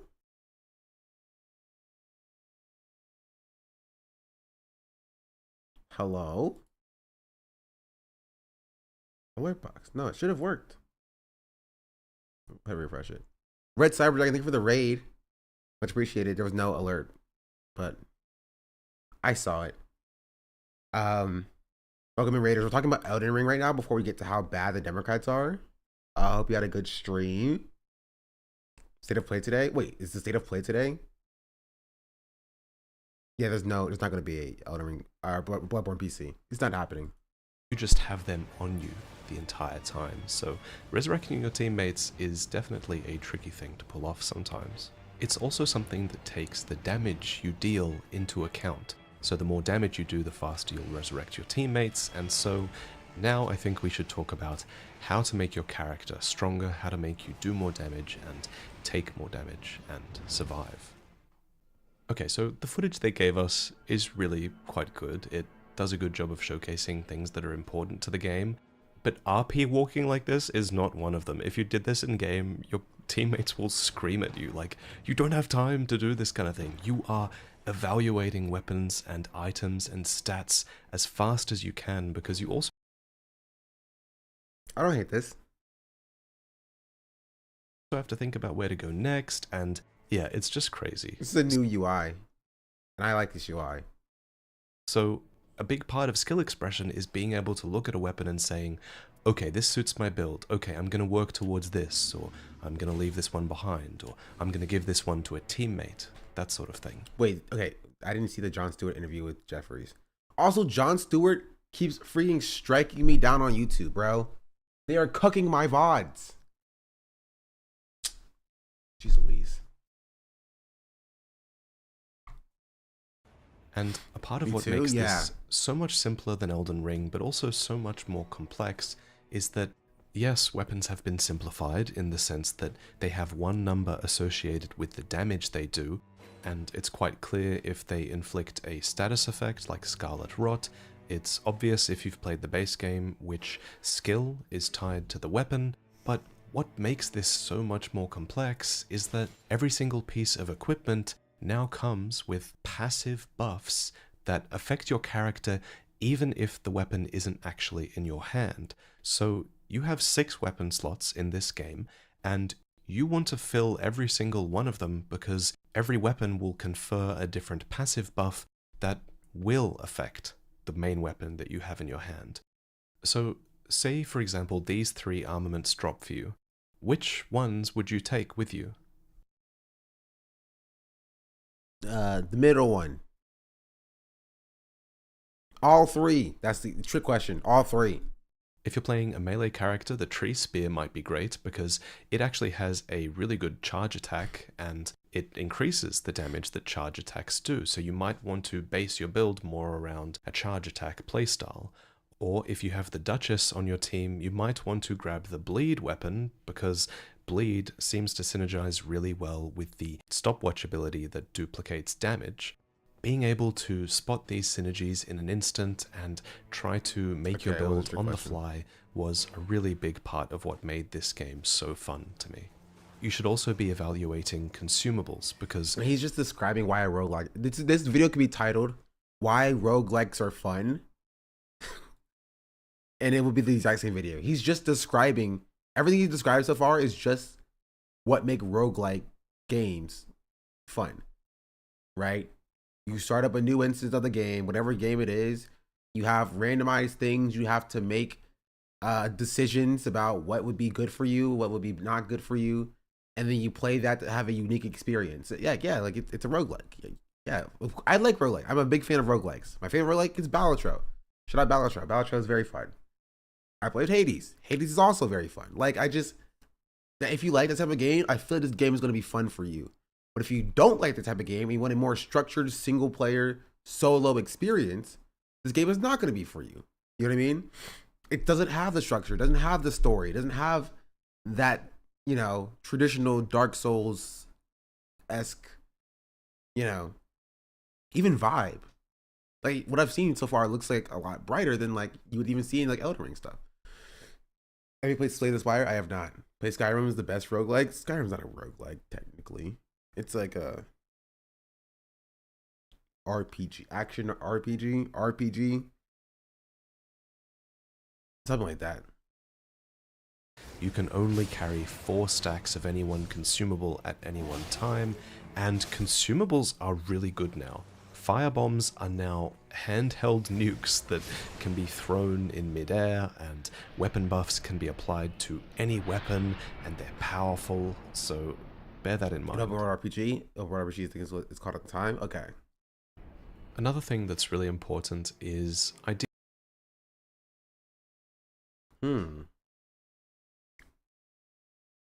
I can't tell if this map is just a localized area of the lands between, or if it's like an entirely new map that has been created. I think I've never seen the hype about the video. Maybe for Elden Ring, they were good Souls lore, but I feel like it's easy to take a surface level lore bits and make an okay video for it. I don't think he takes like surface level bits. I think he goes a bit deeper. I do think that since the game has ended, some of the, you know, the kind of hindsight content is not as strong as it was when the first game first dropped. Like, here. I'm willing to bet. Like, I was thinking that about watching this video, like the divine, the lore of Elden Ring is divine. This video doesn't really hit the same as like the Age of Stars video he did here. You know what I mean? And like how some people started taking his lore takes as gospel. I mean, I don't argue with people on Elden Ring lore like it is gospel. You know what I mean? Like, I don't get in a situation where I'm like, you know, freaking no, this is the truth. This is the truth. Like, I watch it. I'm like, huh, interesting theory. You know what I mean? That's cool. And then I move on with my life. Like, maybe that's just the way I interact with the things are different than the way that other people do. Like, I'm not on Reddit arguing whether or not Vati video is like correct or whatever. You feel me? But I do think that his most recent videos, like they have high production quality. I'm not interested in like the lore of like the Hornsen, right? Or like the ruins of Rua. I'm not interested in those things. You know what I mean? Like Midra Lord, like that was interesting, right? Because that was a part of the game that I didn't get, I didn't understand. And I knew there was something there, and so someone else did the work for me. I'm like, okay, cool. But like, you know, past that, I feel like you just take what you can from these videos and you engage with it, and what you don't want, you kind of discard. But also, I have to rinse the bathroom real quick. Enjoy this chat. BRB. Ideally, you have someone on your team who's really good at quickly evaluating where it will be best to go next. There are a lot of important landmarks in this game, and many of them will be recognizable across multiple sessions. For example, you see that black rise off to the right there? So if you solve the puzzle and make your way to the top, you'll get a choice of 3 armaments and or buffs to choose from, which usually is a reward that's exclusive to when you kill bosses in this game. So basically every landmark has a boss within it, but some have interesting things as well, like we're currently diving down to Kenneth Heights Castle, which showed up a few times for us in our run, and inside this room there was a map on the table, and when you interact with the map, it actually reveals points of interest that usually wouldn't be marked on the map. For example, the locations of these silver scarab beetles would show up, and whenever we defeated one of these, a talisman would drop. Each character has 2 talisman slots, and being able to loot a talisman usually was a really big power spike for one member of our team. And I don't have footage of it, but Kenneth Heights map also revealed the location of merchants on the map, and these merchants were always next to a smithing table, and they always sold one type of smithing stone, which would have allowed you to level up your weapon. This is probably a really important mechanic to interact with if you find a merchant, because weapons have different rarities as well, which is something I should have mentioned. There's a common level 1 rarity, there's a rare blue level 3 rarity, there's an epic purple level 9 rarity, and we only found 2 of these, but there is a legendary rarity as well that requires you to be level 12 to equip it. I'll admit there were runs where I was like, ah man, we didn't get any good loot that run, like we didn't find that many epics or legendaries, and that could be a bit frustrating. However, I suspect that the merchants and their smithing tables will be a way to consistently upgrade a weapon that might be common, but it might have a really good buff that you want, and so I think upgrading weapons could be a way to sort of smooth out the randomness of the game. At the end of every day, you face a major boss, so there were 4 different types we could face in this demo, and they were all very difficult, especially the ones that split into multiple versions of themselves or had multiple ads that you had to deal with, because that required everyone in your team to fulfill a role, and the strategy you use against these bosses will play a huge part in your success. For example, we had someone on our team who was not as familiar with Elden Ring, so they ended up taking on a tanking role.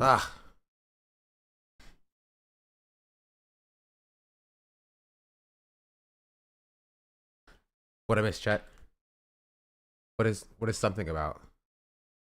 What's something?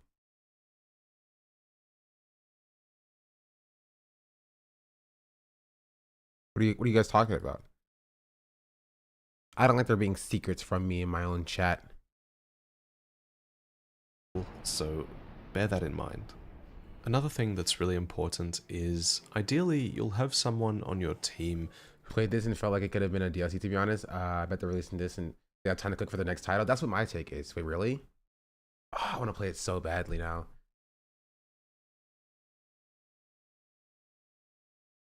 Who's really good at quickly evaluating. How was the I don't know if you play with randoms or with other like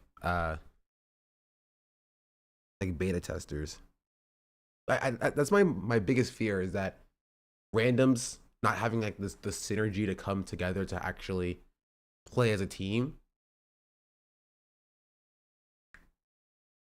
You just saw this, but other people you wrote. I think there's only solo in comments on that at the end. Okay, we'll get to that then. There's solo and there's 3 players. Evaluating where it will be best to go next. There are a lot of important landmarks in this game, and many of them will be recognizable across multiple sessions. For example, you see that black rise decent, to be honest, but there was definitely some people who never played Elden Ring before. Oh, jeez. Right there. So if you solve the puzzle and make your way to the top, you'll get a choice of 3 armaments and or buffs to choose from, which usually is a reward that's exclusive to when you kill bosses in this game. So basically every landmark has a boss within it, but some have interesting things as well, like we're currently diving down to Kenneth Heights Castle, which showed up a few times for us in our run, and inside this room there was a map on the table, and when you interact with the map, new. it actually reveals... This is a new room. This is usually a ladder going up to the top to get to one of the medallions. So I know Elden Ring. I've played this game before. Interest that usually wouldn't be marked on the map. For example, the locations of these silver scarab beetles would show up, and whenever we defeated one of these, a talisman would drop. Each character has 2 talisman slots, and being able to loot a talisman usually was a really big power spike for one member of our team. And I don't have footage of it, but... Okay, does the person who kills the scarab get the talisman? Kenneth Heights map also revealed the location of merchants on the map. Also, is there voice chat? There's so many questions I have. These merchants were always next to a... How do I say, don't you dare touch the freaking talisman, it's mine? Is there a ping system? Can I just start mass pinging the talisman and say mine, mine, mine? How do I be selfish? Table, and they always sold one type of smithing stone. Is next to a smithing table and merchants on the map, and these merchants were always next to a smithing table, and they always sold one type of smithing stone, which would have allowed you to level up your weapon. This is probably a really important mechanic to interact with if you find a merchant, because weapons have different rarities as well, which is something I should have mentioned. There's a common level 1 rarity, there's a rare blue... I do like what I'm seeing here though. Like you and two other homies just straight up like bum rushing a dungeon in Elden Ring. 3 jumping rarity, up. There's You're just like it's like you're going to jump people, and I like that. Purple level 9 rarity, and we only found 2 of these, but there is a legendary rarity as well that requires you to be level 12 to equip it. I'll admit there were runs where I was like, ah man, we didn't get any good loot that run, like we didn't find that many epics or legendaries, and that could be a bit frustrating. However, I suspect that the merchants and their smithing tables will be a way to consistently upgrade a weapon that might be common, but it might have a really good buff that you want, and so I think upgrading weapons could be a way to sort of smooth out the randomness of the game. I think my favorite part of roguelikes is just getting one just absolutely terrible run. You know what I mean? I feel like if I don't get a terrible run, where we struggle and we fight, and we get to the end with the absolute worst loot, and end up losing, and I'm just like, that's the game, because that's the game, right? You can't get the best loot every time. Like, it's a roguelike. And the idea, but as somebody who's played Souls and co-op games before, boss mechanics are so much easier to deal with. I feel cheesy. I hope this isn't the case. One of the bosses that they saw, which was like the three-headed dog person, was a boss that is designed to be fought co-op. So also you can still play it solo, which I think is a good option.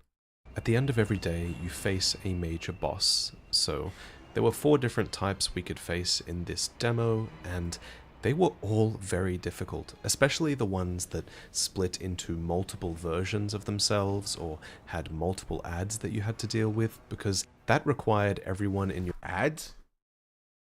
Like the top of the hour ad break? Because at the top of the hour there is a 3-minute ad break. And if you don't want to see the ads, you do is subscribe for free to Twitch Prime or for $6 a month. And if you don't have Twitch Prime, $6 a month, all you do is wait to be gifted a sub as well. Is that what, like, listen, I didn't say it, he said it, chat. That's why you should subscribe. You should give me a subscription. I would appreciate that if you do. Your team to fulfill a role, and the strategy you use against these bosses will play a huge part in your success.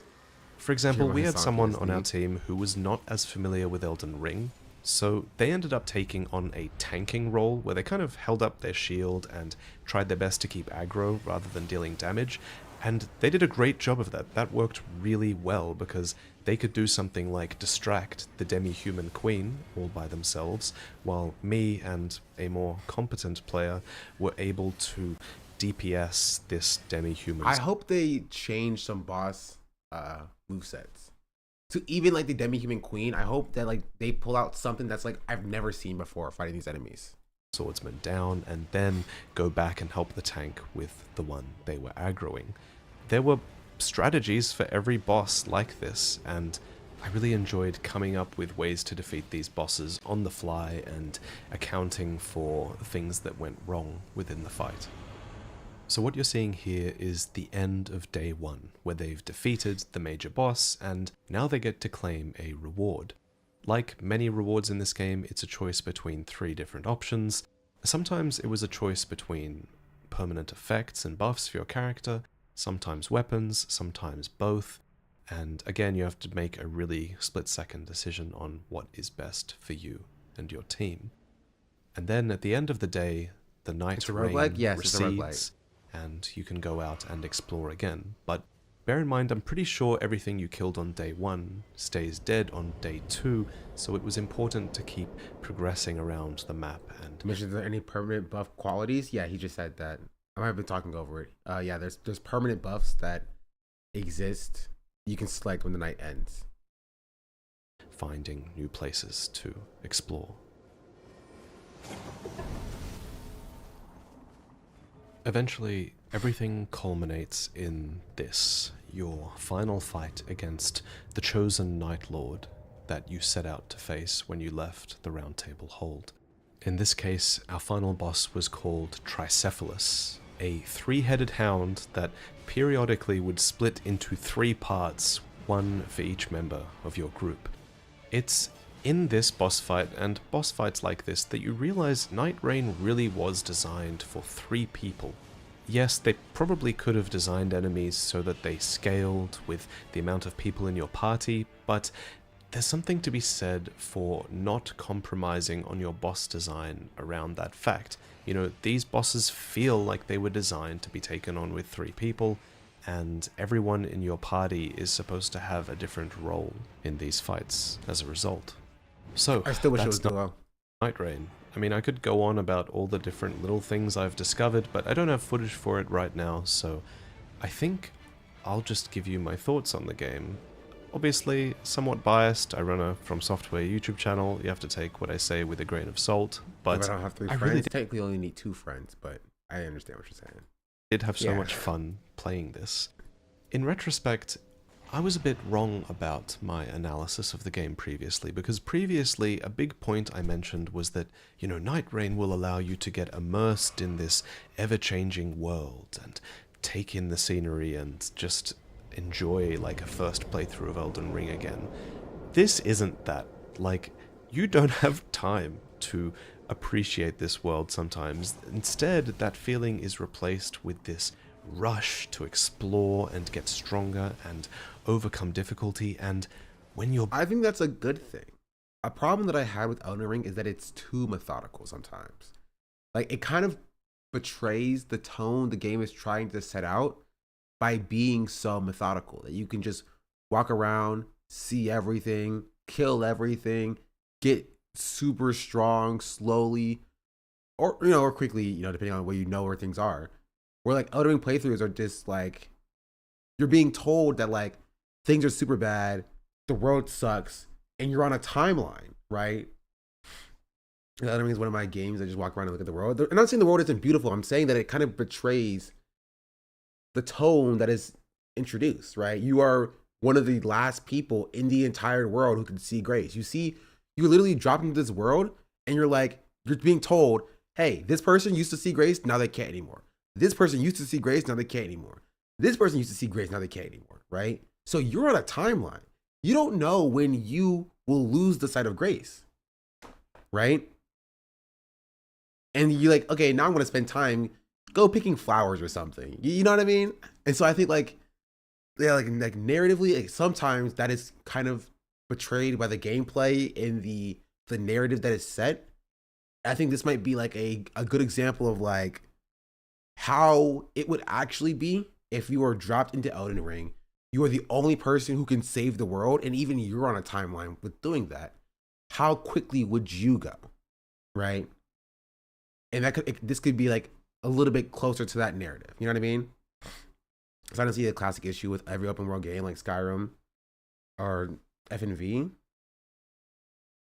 or Fallout New Vegas. Build comes together just right. Not saying that again. I think Elden Ring is beautiful. It's my favorite game. The environments are insane. That's the problem with Cyberpunk and its sickness mechanic too. You don't feel like you're dying, even though you are. Exactly. The narrative in Cyberpunk is like, hey, you're dying. You're literally dying. And you're like, I'm going to go see some strippers. Like, ooh, a side mission. Let me go do that real quick. Like, it betrays the narrative of what the game is trying to tell you. Not saying it's a bad thing, but like, I think it's good to like have an example of like what the narrative would actually be. Well, if you're dying, I mean, if you're dying, then sure. But like, if you have a way to fix how you're dying, you're like, no, I'd rather go see strippers. Like, in the Psychos, I mean, that's what Yakuza is so good. World's ending, I guess I go gamble for 6 hours. Yeah. And that allows you to kill even more. I know they put those constraints when they don't mean nothing. That's because it's narrative. Right? If you just do the main mission in like Cyberpunk, you'll get that narrative. Like if you go from one main mission to another main mission, and you just bum rush main mission stories, you'll get that narrative. You'll get, hey, I'm dying. I need to fix how I'm dying. Right? The problem is the game entices you to not do that. Right? The game entices you to like go explore. It entices you with this giant world that's beautifully crafted with all these other things to do, and it's doesn't fit in the narrative the game is also trying to craft, with it being an urgent need to fix a certain issue. Right? And I feel like this game for Nightreign can give that Elden Ring experience of like what the narrative is saying, and saying like, hey, you got to be fast. It kind of gives that vibe. It kind of fits with that tone in this universe where like you think that it should be fast, while allowing Elden Ring to still be an experience that you can take slowly and methodically, if that makes sense. Ichiban left. Thank you for the 5 gifted subs, by the way. Much appreciated. 5 people will not see the ads, even though ads don't run anymore because I turned them off for now. Do with most of the games with crazy world-ending life thread narratives, I'm enjoying Kingdom Come Deliverance because I have a goal, but the goal is the goal can wait me bettering myself. I've actually never played Kingdom Come Deliverance. Bosses even faster and get even stronger. It's a great feeling. And over the course of our play session, we finally had one run where everything came together perfectly. We got the items we wanted, we managed to execute our strategies perfectly, and we finally faced off against the final boss and managed to take it down. If you have a friend or two who are into Elden Ring as well, and you think you can all team up and take on this game together, I think it's going to be like one of the best co-op experiences you've ever had. My main concerns with this game come from the fact that, if you don't have someone else to play this with, will this game still be great played with randoms or played by yourself? I'm not as sure of that, and I think come the network test in a couple of days, people aren't going to have that many friends to play with who also got into the network test, and so I think some of the feedback might be more negative because of that, but as it stands, everyone I know had a blast playing this together, especially side by side in the same room with other people. It was just an unforgettable experience. Well, you just have like 3 PS5s for a LAN party, bro? What are we talking about here? Who plays games side by side in the same room? Who has that infrastructure? What are you, Shroud? Like, it's not split screen co-op. You're going to be playing it on different hardware. Anyway.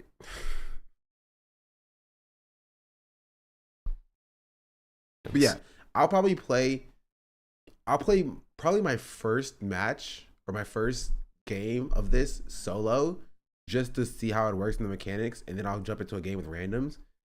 And then if I have anybody that I know that's in the network test, I'll just play with them as well. But I'm going to just be spamming out games, essentially. Except for on freaking Valentine's Day, because, yeah. But I use for all 3 of those monitors. The other thing I'm curious about is when the full game releases, how random will the maps be? In this demo build of the game, again, we could only play 1 of 2 maps, but we've kind of been led to believe that maps will be somewhat procedurally generated and that they'll stitch together different zones. And yeah, the demo had 2 maps seemingly that you could explore, and over the course of our session and over the course of the network test, when people play this, they're going to start figuring out these maps and understanding the best route through, and it will become familiar to them, which I don't think is the intended experience for Nightreign. I suspect in the full game, and I hope in the full game, maps are really, really randomized, and no 2 playthroughs are the same, so that's definitely something I'm going to be looking for in the full release. Anyway, I hope this video helped you understand more about the game. I'll be playing the network test and recording our experiences, and I might make a video on that as well, so subscribe, stay tuned. Thank you to Bandai for flying me out and giving me this experience, and thank you for watching. Man, they could flew me out too, bro.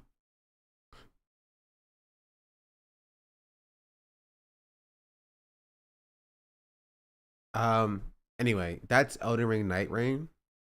I'm excited for it. I'll play it on stream during the network test. Probably on the 15th, because the 14th, I maybe I'll go live for the night of the 14th. No, it's for Valentine's Day, probably not. I'll just be the 15th.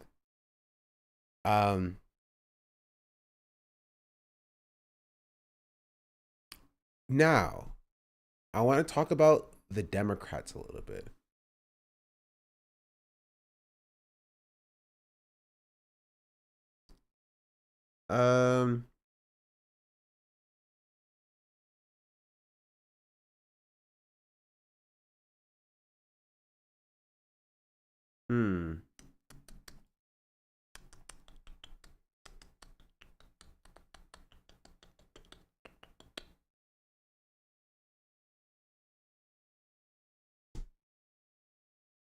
I'll go back to depressing stuff.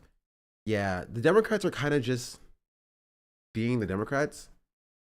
Here, but before that, we watch this Kai video of Kai reacting to a van sending them the Palestinian flag.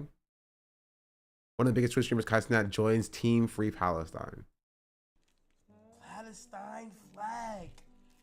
Oh, it could go on your head. Palestine flag. Okay. The Free Palestine wristbands. They got me right. Like, honestly, W. It's a W.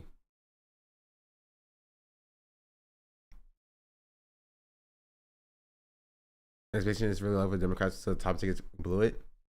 So this live was very supportive, and this chat was very supportive. Yeah, like you hear Macklemore's song, by the way. He made another song, like a new one. I've heard his other song before. But no, that's sick. That's great. I have nothing like but positive things to say. Intall 2. We made a 2. We made a second one. We can take a look at it as well. But I want to talk about the Democrats and the stuff that they're doing. I am curious about the Jon Stewart thing. What about Hakeem Jeffries? It's an hour-long podcast. Ugh. It's not called that, but yeah. I'm all day, every day for the Knicks. Boom! Okay, I don't care about the Knicks stuff. Anyway, let's go to Hakeem Jeffries is saying. Okay. Hakeem Jeffries is saying about doing stuff. This happened a few days ago, and I saw this. I was like, are we insane? Are we crazy? What is going on here? Majority Report, they did a video on it. Okay, I'll just watch the video from Majority Report instead. I'm trying to figure out what leverage we actually have. What leverage do we have? Oh, for context, this is the current highest ranking Democrat in the House of Representatives right now. took Nancy Pelosi's job. He's the minority leader. And this is what he's saying about what's going on in the world right now. I'm trying to figure out what leverage we actually have. What leverage do we have? They control the House, the Senate, and the presidency. It's their government. What leverage do we have? I'm trying to figure out. I love the Democrats. I love the Democrats so much. Dog, it's your job to find whatever leverage you have. What are you asking me for, bro? It's your job. It is your job.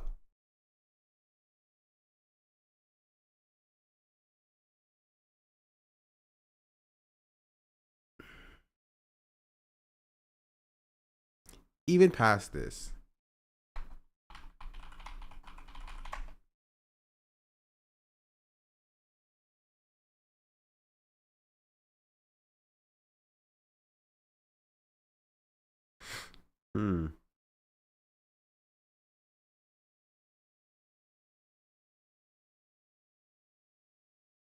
All right, let's look at some. Even past this. Schumer signals Democrats won't pick a shutdown fight.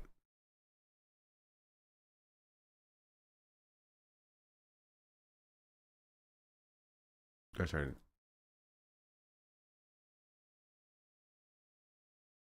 I'm curious about this one as well. This is like I just got a headline after headline after headline, and Democrats just kind of giving up. Schumer warns GOP against a Trump shutdown. The Senate Democrats are detailing how they plan to fight against the Donald Trump administration and warning Republicans to go at it alone approach on government funding.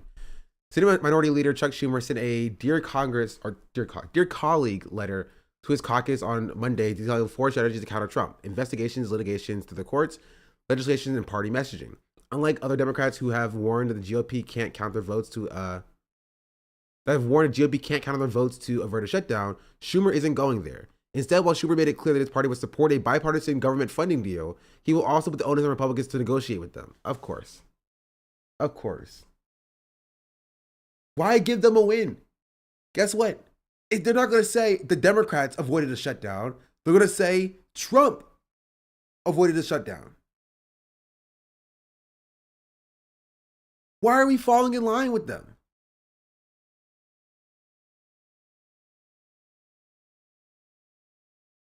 They need to be playing procedural hardball, vote no on every motion and every nominee, weaponize quorum calls whenever possible, block unanimous consent whenever possible, but they like being cucks for some reason. Republicans had accused Democrats of walking out on talks last week through a person with a private talks said last week in the House and Senate Republicans are still not aligned on their top line offer. Democrats stand ready to support legislation that will prevent a government shutdown. Congressional Republicans, despite their bluster, know full well that governing requires bipartisan negotiation and a cooperation. Of course, legislation in the Senate requires 60 votes, and then Senate Democrats will use our votes to help steady a ship for the American people in these turbulent times. It is incumbent on responsible Republicans to get serious and work with a bipartisan fashion to avoid a Trump shutdown. If the Democrats did a fraction as much as Republicans the last decade, we would not be here right now.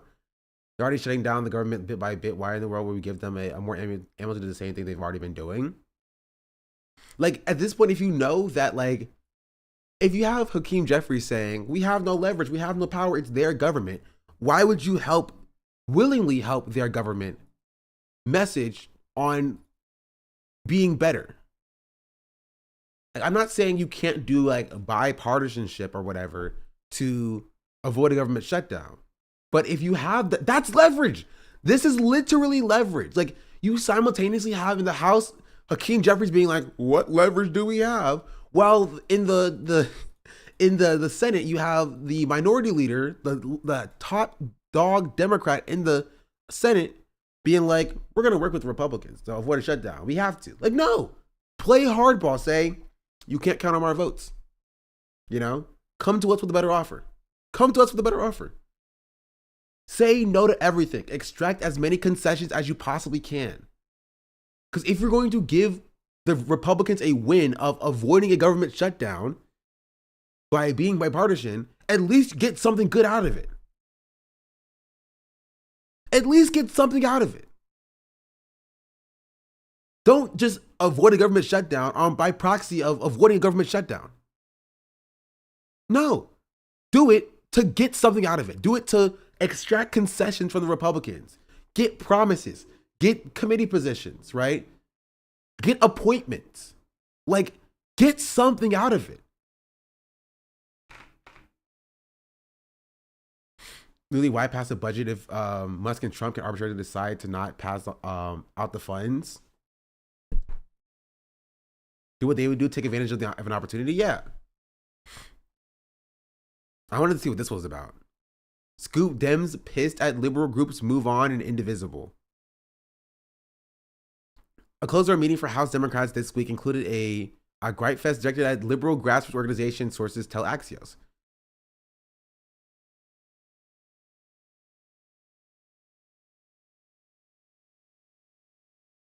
Honestly, Axios has like one of the worst article like website framings I've ever seen in my life. It's like hard to find like what information actually like. They have like why it matters section. Like, no, just give me the information, please. Why it matters senators, members of the steering and policy committee with House Minority Leader Hakeem Jeffries is in the room on Monday. Complained activist groups like Move On and Indivisible have facilitated thousands of phone calls to member offices. Ooh.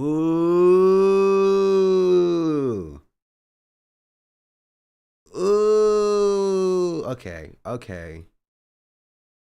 If they hate it, that means we should be doing it. That's it. If they hate it, that means we should be doing it, bro.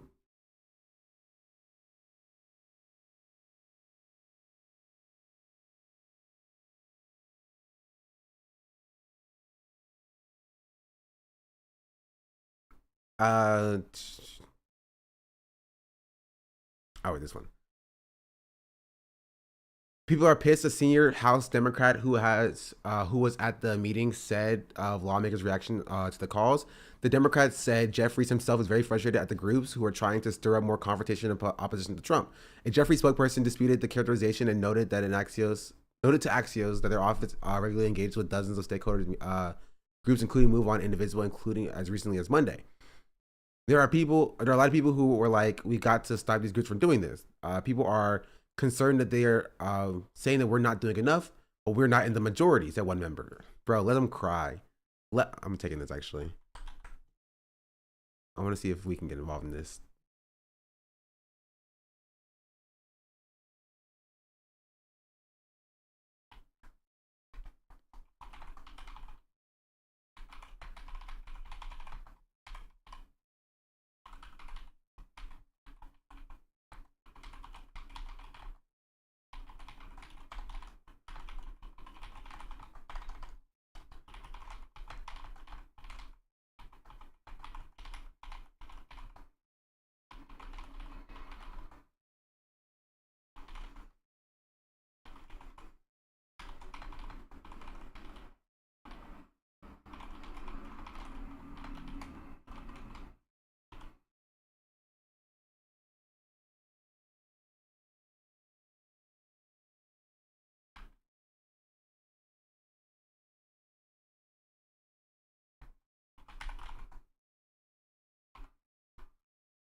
Did you see the app? I did see the app.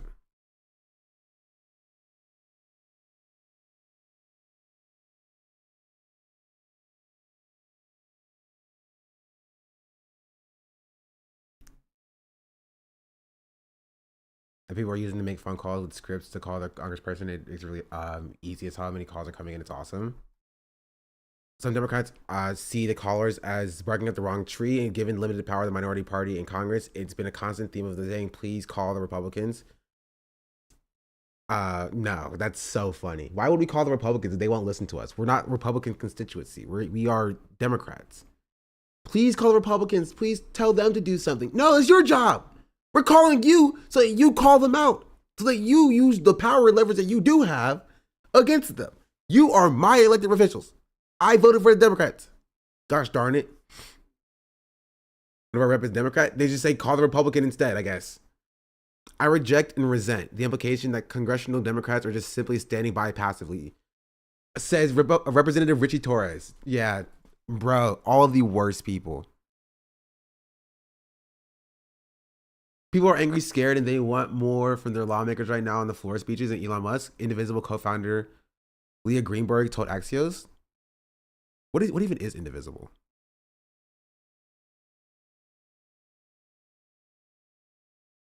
Indivisible.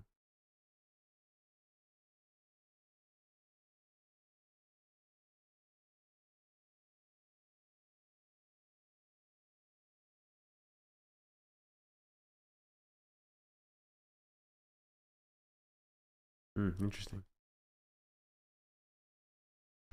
If you live in a Republican district, you can call your Republican reps too. Yeah, I'm not saying you shouldn't, but I'm saying that it, like, oh, you back at your house? What do you mean? Like, but I'm saying they're not going to listen to you. They're Republicans. You feel me? I don't expect the Republicans to actually do things. Right? I expect Democrats to do things. And so I'm going to call out the Democrats who I voted for to do things. And so sure, you can still vote for the call Republicans. They're not going to listen. He's standing here today, blocking the door, and he can't give us a good reason why he's blocking this door. Make sure they see right here, all access entrance. Then walk in. We're coming in. We're coming in. We're coming in. Don't block the door. We're coming in. We're coming in. We're coming in. Don't block the door. We're coming. Just go in. Door. We're coming in. Who are you? You're not coming in. Who are you? Who are you? Who are you? Who are you, sir? Do you have business here? Yes. And what do you do here? What do you do here? Security responsibility. Get out of the way. Call the police on him. If he's a random person who has no authority to be there to stop you from going in, you are members of the government, elected officials. If you don't want to move him, right, because you think you're going to be arrested for like assault or whatever, even though if somebody's blocking your way, you could very well cut behind the guy, by the way, and then at least, get them on record saying, no, we're going to allow this person to like block you or whatever. Like, if he has no authority to stop you from entering, legally, you can just enter. Right? Like, if you go to a grocery store and you see some dude standing in front of the door, right? And you're like, do you work here? And he's just like, I'm going in. You can't go in. Do you work here? Why are you here? I have a security responsibility. Just walk in. Just walk around. He's like, okay, I'm walking around you, right? Hey, we pay for your job. We pay you. A guy used to stand outside of my 7-Eleven and try to charge you for opening the door. This is what this guy's giving? Yeah. By what authority can you deny members of Congress their oversight role? If you don't have a business reason to be here, you do not have authority, sir. You do not have authority. Okay, if they don't have authority, then walk in. That's why we need younger guys in elected positions. They pick the guy up and sit on WWE style. They wouldn't. Congress, their oversight. Chad, do you know who this guy is? This is Maxwell Frost, the first Gen Z member of Congress. Right? He is the younger guy. And he was doing the same song and dance. He's literally the youngest member of Congress, or he was at one point. I don't know if he still is. When younger guys, we need people with spine. Yeah, just walk by him. Just open the door. He can't. The same way that you think you can't touch him. He can't touch you. If he touches you, it's assault. Call the police on him. Right? If you touch me, it's assault. I have a right to go in this building, and you just open the door. And if he touches you, call the police on him. What are we doing here?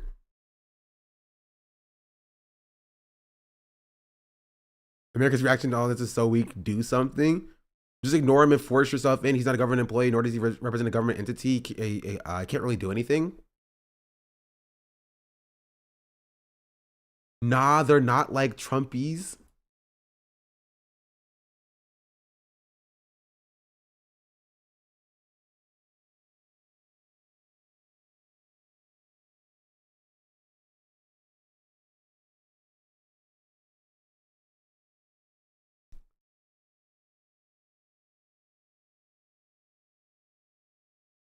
No, they're actually calling for violence.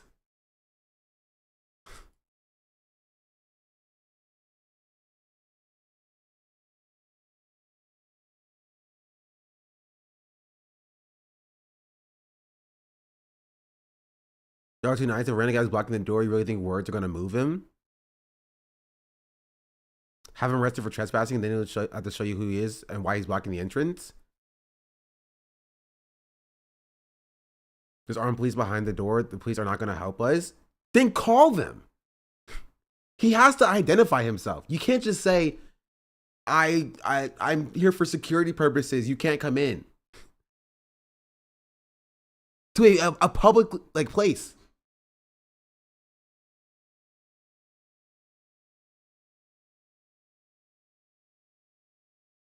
Like, you know, whatever, it's fine. Also, like, Maxwell Frost was called out for this, saying just like, go inside. He was like, you want me to get arrested? I've been arrested before. And he posted his mugshot for being arrested in Florida. I've been arrested before. Don't try to come at me from being arrested. Did y'all see that?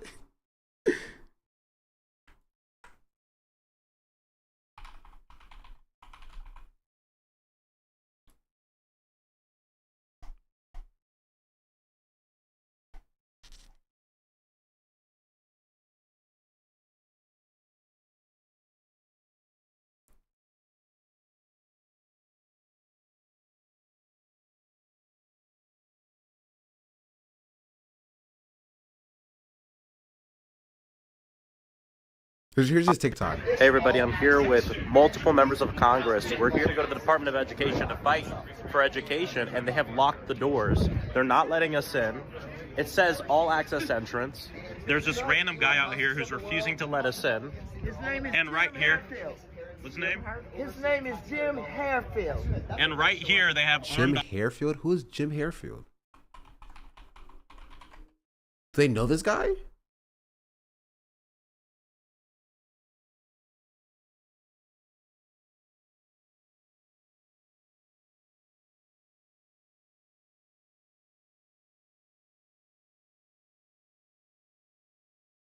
That's a different person.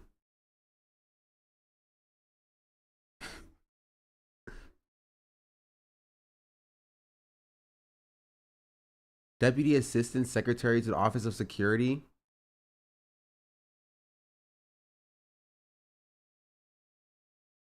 Facilities and Logistical Services.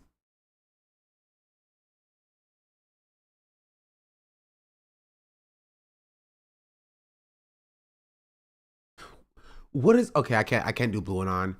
I can't do Blue Anon right now. People are saying no, he's a Russian op. His American name is fake. He's actually bought by Russia. If you look at the picture, he's very clearly a foreign agent. I can't do it with these people, bro.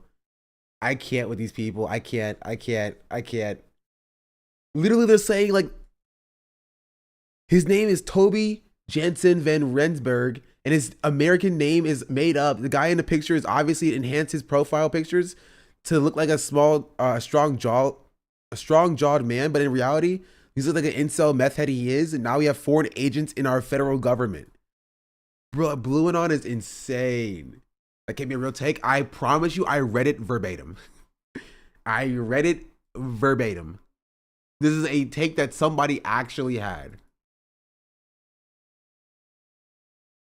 Saying that his American name is made up, and that he's a foreign op in the government, a foreign agent in the federal government, and also an incel and a meth head. No respect.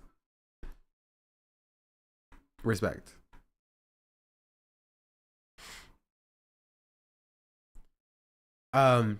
Individuals urging people who are scared to call their member of Congress, whether they have a Democrat or Republican, and make specific procedural asks. Our supporters are asking Democrats to demand specific red lines that are met before they offer their vote to House Republicans on their budget. When Republicans inevitably fail to pass the budget on their own, move on. Officials decline to comment.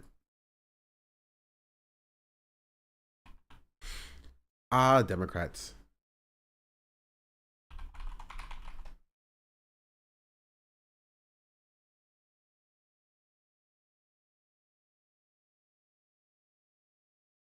Joining us now, former Biden White House press secretary, former State Department spokesperson, and host of Inside with Jen Psaki, right here on MSNBC. Jen Psaki. Jen, good to have you. Is her name Psaki? I thought it was Psaki. Good to see you too. Let's talk about what Senator Andy Kim is proposing here. I mean, the Republicans are in charge of Congress. It's not so Psaki. Republicans have the votes if they want to get this stuff done. But you know, it's a very slim majority. If you were advising any of the Democrats, either in the House or the Senate, on this spending bill, what would your was? I feel like you're wrong. advice be? Does anyone want to talk to her? What position does she have? She used to be the press secretary, so that means she should support now. Don't you know, Chet? She used to be the press secretary, which means that she's important now. I would say use the heck out of your leverage, which I think is what he's saying. I mean, there's, as you know, Katie, there's not an up or down vote. Are you for shutting down the government or not shutting down the government? It's if both sides don't agree on a funding agreement. And I don't think it's wise for Democrats to say, let's shut the government down. That's not what he was saying at all. He's saying use the leverage. The Republicans have such a slim majority, as you said. They need to use every element of leverage they can in the minority. And this is an important... I mean, she's not wrong. She's correct. But, like, this is like a completely normal take that even the Democrats still won't do. You know what I mean? Like, the Democrats still won't do this. One thing I think for people to understand who are frustrated with the Democrats, I think sometimes justifiably, that they want to see them doing more. When you're in the minority, you have to be very creative. And this is one of the ways to use leverage. How far do you push it? Because the Republicans under Donald Trump have shown they've got one mission. I think it's so funny because when the Democrats are in the majority, they still have no power and they need bipartisanship to work to get work done. But when they're in the minority, they still have no power and they need bipartisanship to get the work done. But the Republicans can get what they want done while in the minority and get what they want done in the majority as well. So, yeah. And in one mission only, and that is to please Donald Trump. So if Donald Trump draws a line in the sand, you can argue right now, at least, that Republicans are not going to cross that. And if Democrats aren't going to cross it, you could be in for a stalemate, and a lot of federal employees, the ones who haven't taken the buyout, are suddenly not getting a paycheck. Yeah, look, I'm not suggesting run through the tape to shut the government down. What I'm suggesting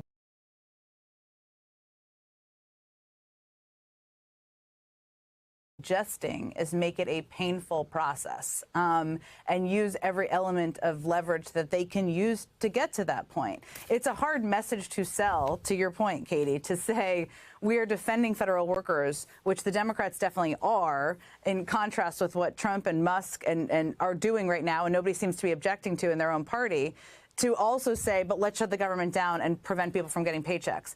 But this is one of the points of negotiation where it always happens that both sides are pushing for what they need and what they want. I don't think that Speaker Mike Johnson or other members of Republican leadership want to shut the government down. Now, if Trump tells them to, maybe they will. Who knows? We're in a crazy world.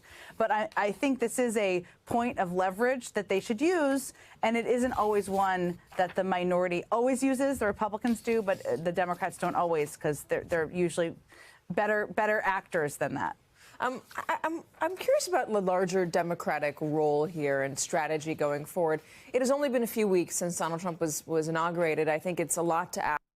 What?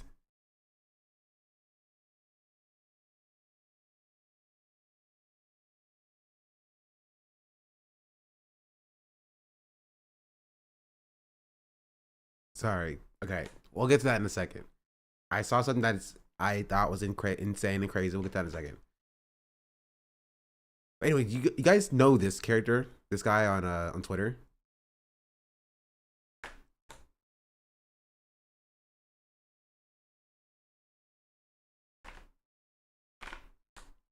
No, looks familiar. No. Okay. Well, let's continue with this. Ask for a coherent plan of action from all the Democrats and a fierce leader to stand up against Donald Trump. Obviously, it's different from what we saw in 2017. The election was different. And also the approval numbers for Donald Trump this early on are much different. CBS has a poll out today that shows he has a 53% overall approval rating. That's fine. It's, you know, historically fine. But when you look into the specific numbers about his campaign promises, and whether he's doing them, 70% say, yeah, this is what he promised to do in the campaign, and that's what he's doing it. 69% describe him as tough, 63% energetic, 60% focused, 58% effective. I mean, if you're Donald Trump and you're reading these numbers, you're going to be pretty happy with your first few weeks in office. Maybe, but it's one, so early, and two, a number of the steps that he and his co-president are taking are detrimental to people's programs they rely on. That actually, yeah, okay. They may not identify them with the federal government, but if you're living even in a red state and your preschool's being shut down, you don't have access. She's not wrong, but they're not going to attribute that to Trump being bad. That's the problem. Like, it's a good thing the Dems don't vocalize that at all. Yeah. That takes time for harm to take effect. Even when it takes effect, even like they will literally see the programs that they rely on being directly shut down.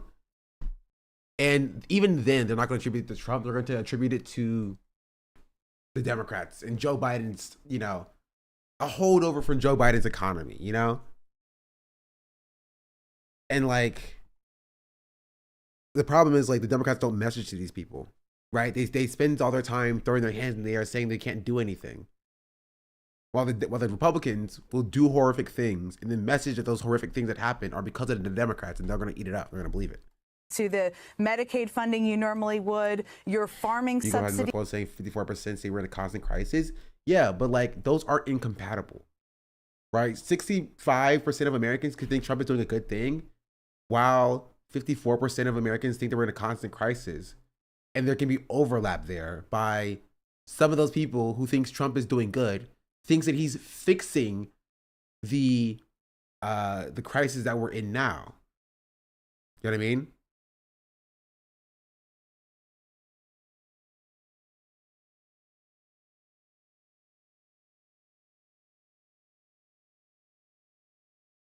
Which is something we've seen reported on today, are no longer what they were. You're going to be mad at the federal government and the people in charge. Trump and the Republicans control Congress. They control the White House. So we're just starting to see some of these impacts across the country. We saw the courts acknowledge today that actually all of the funding hasn't been reissued or isn't flowing as it should. And I will be very interested to see, Katie, in a couple of months, if they proceed with this, we're going to destroy the government from within, and government doesn't have a role in anybody's lives, what the impact of that is on communities.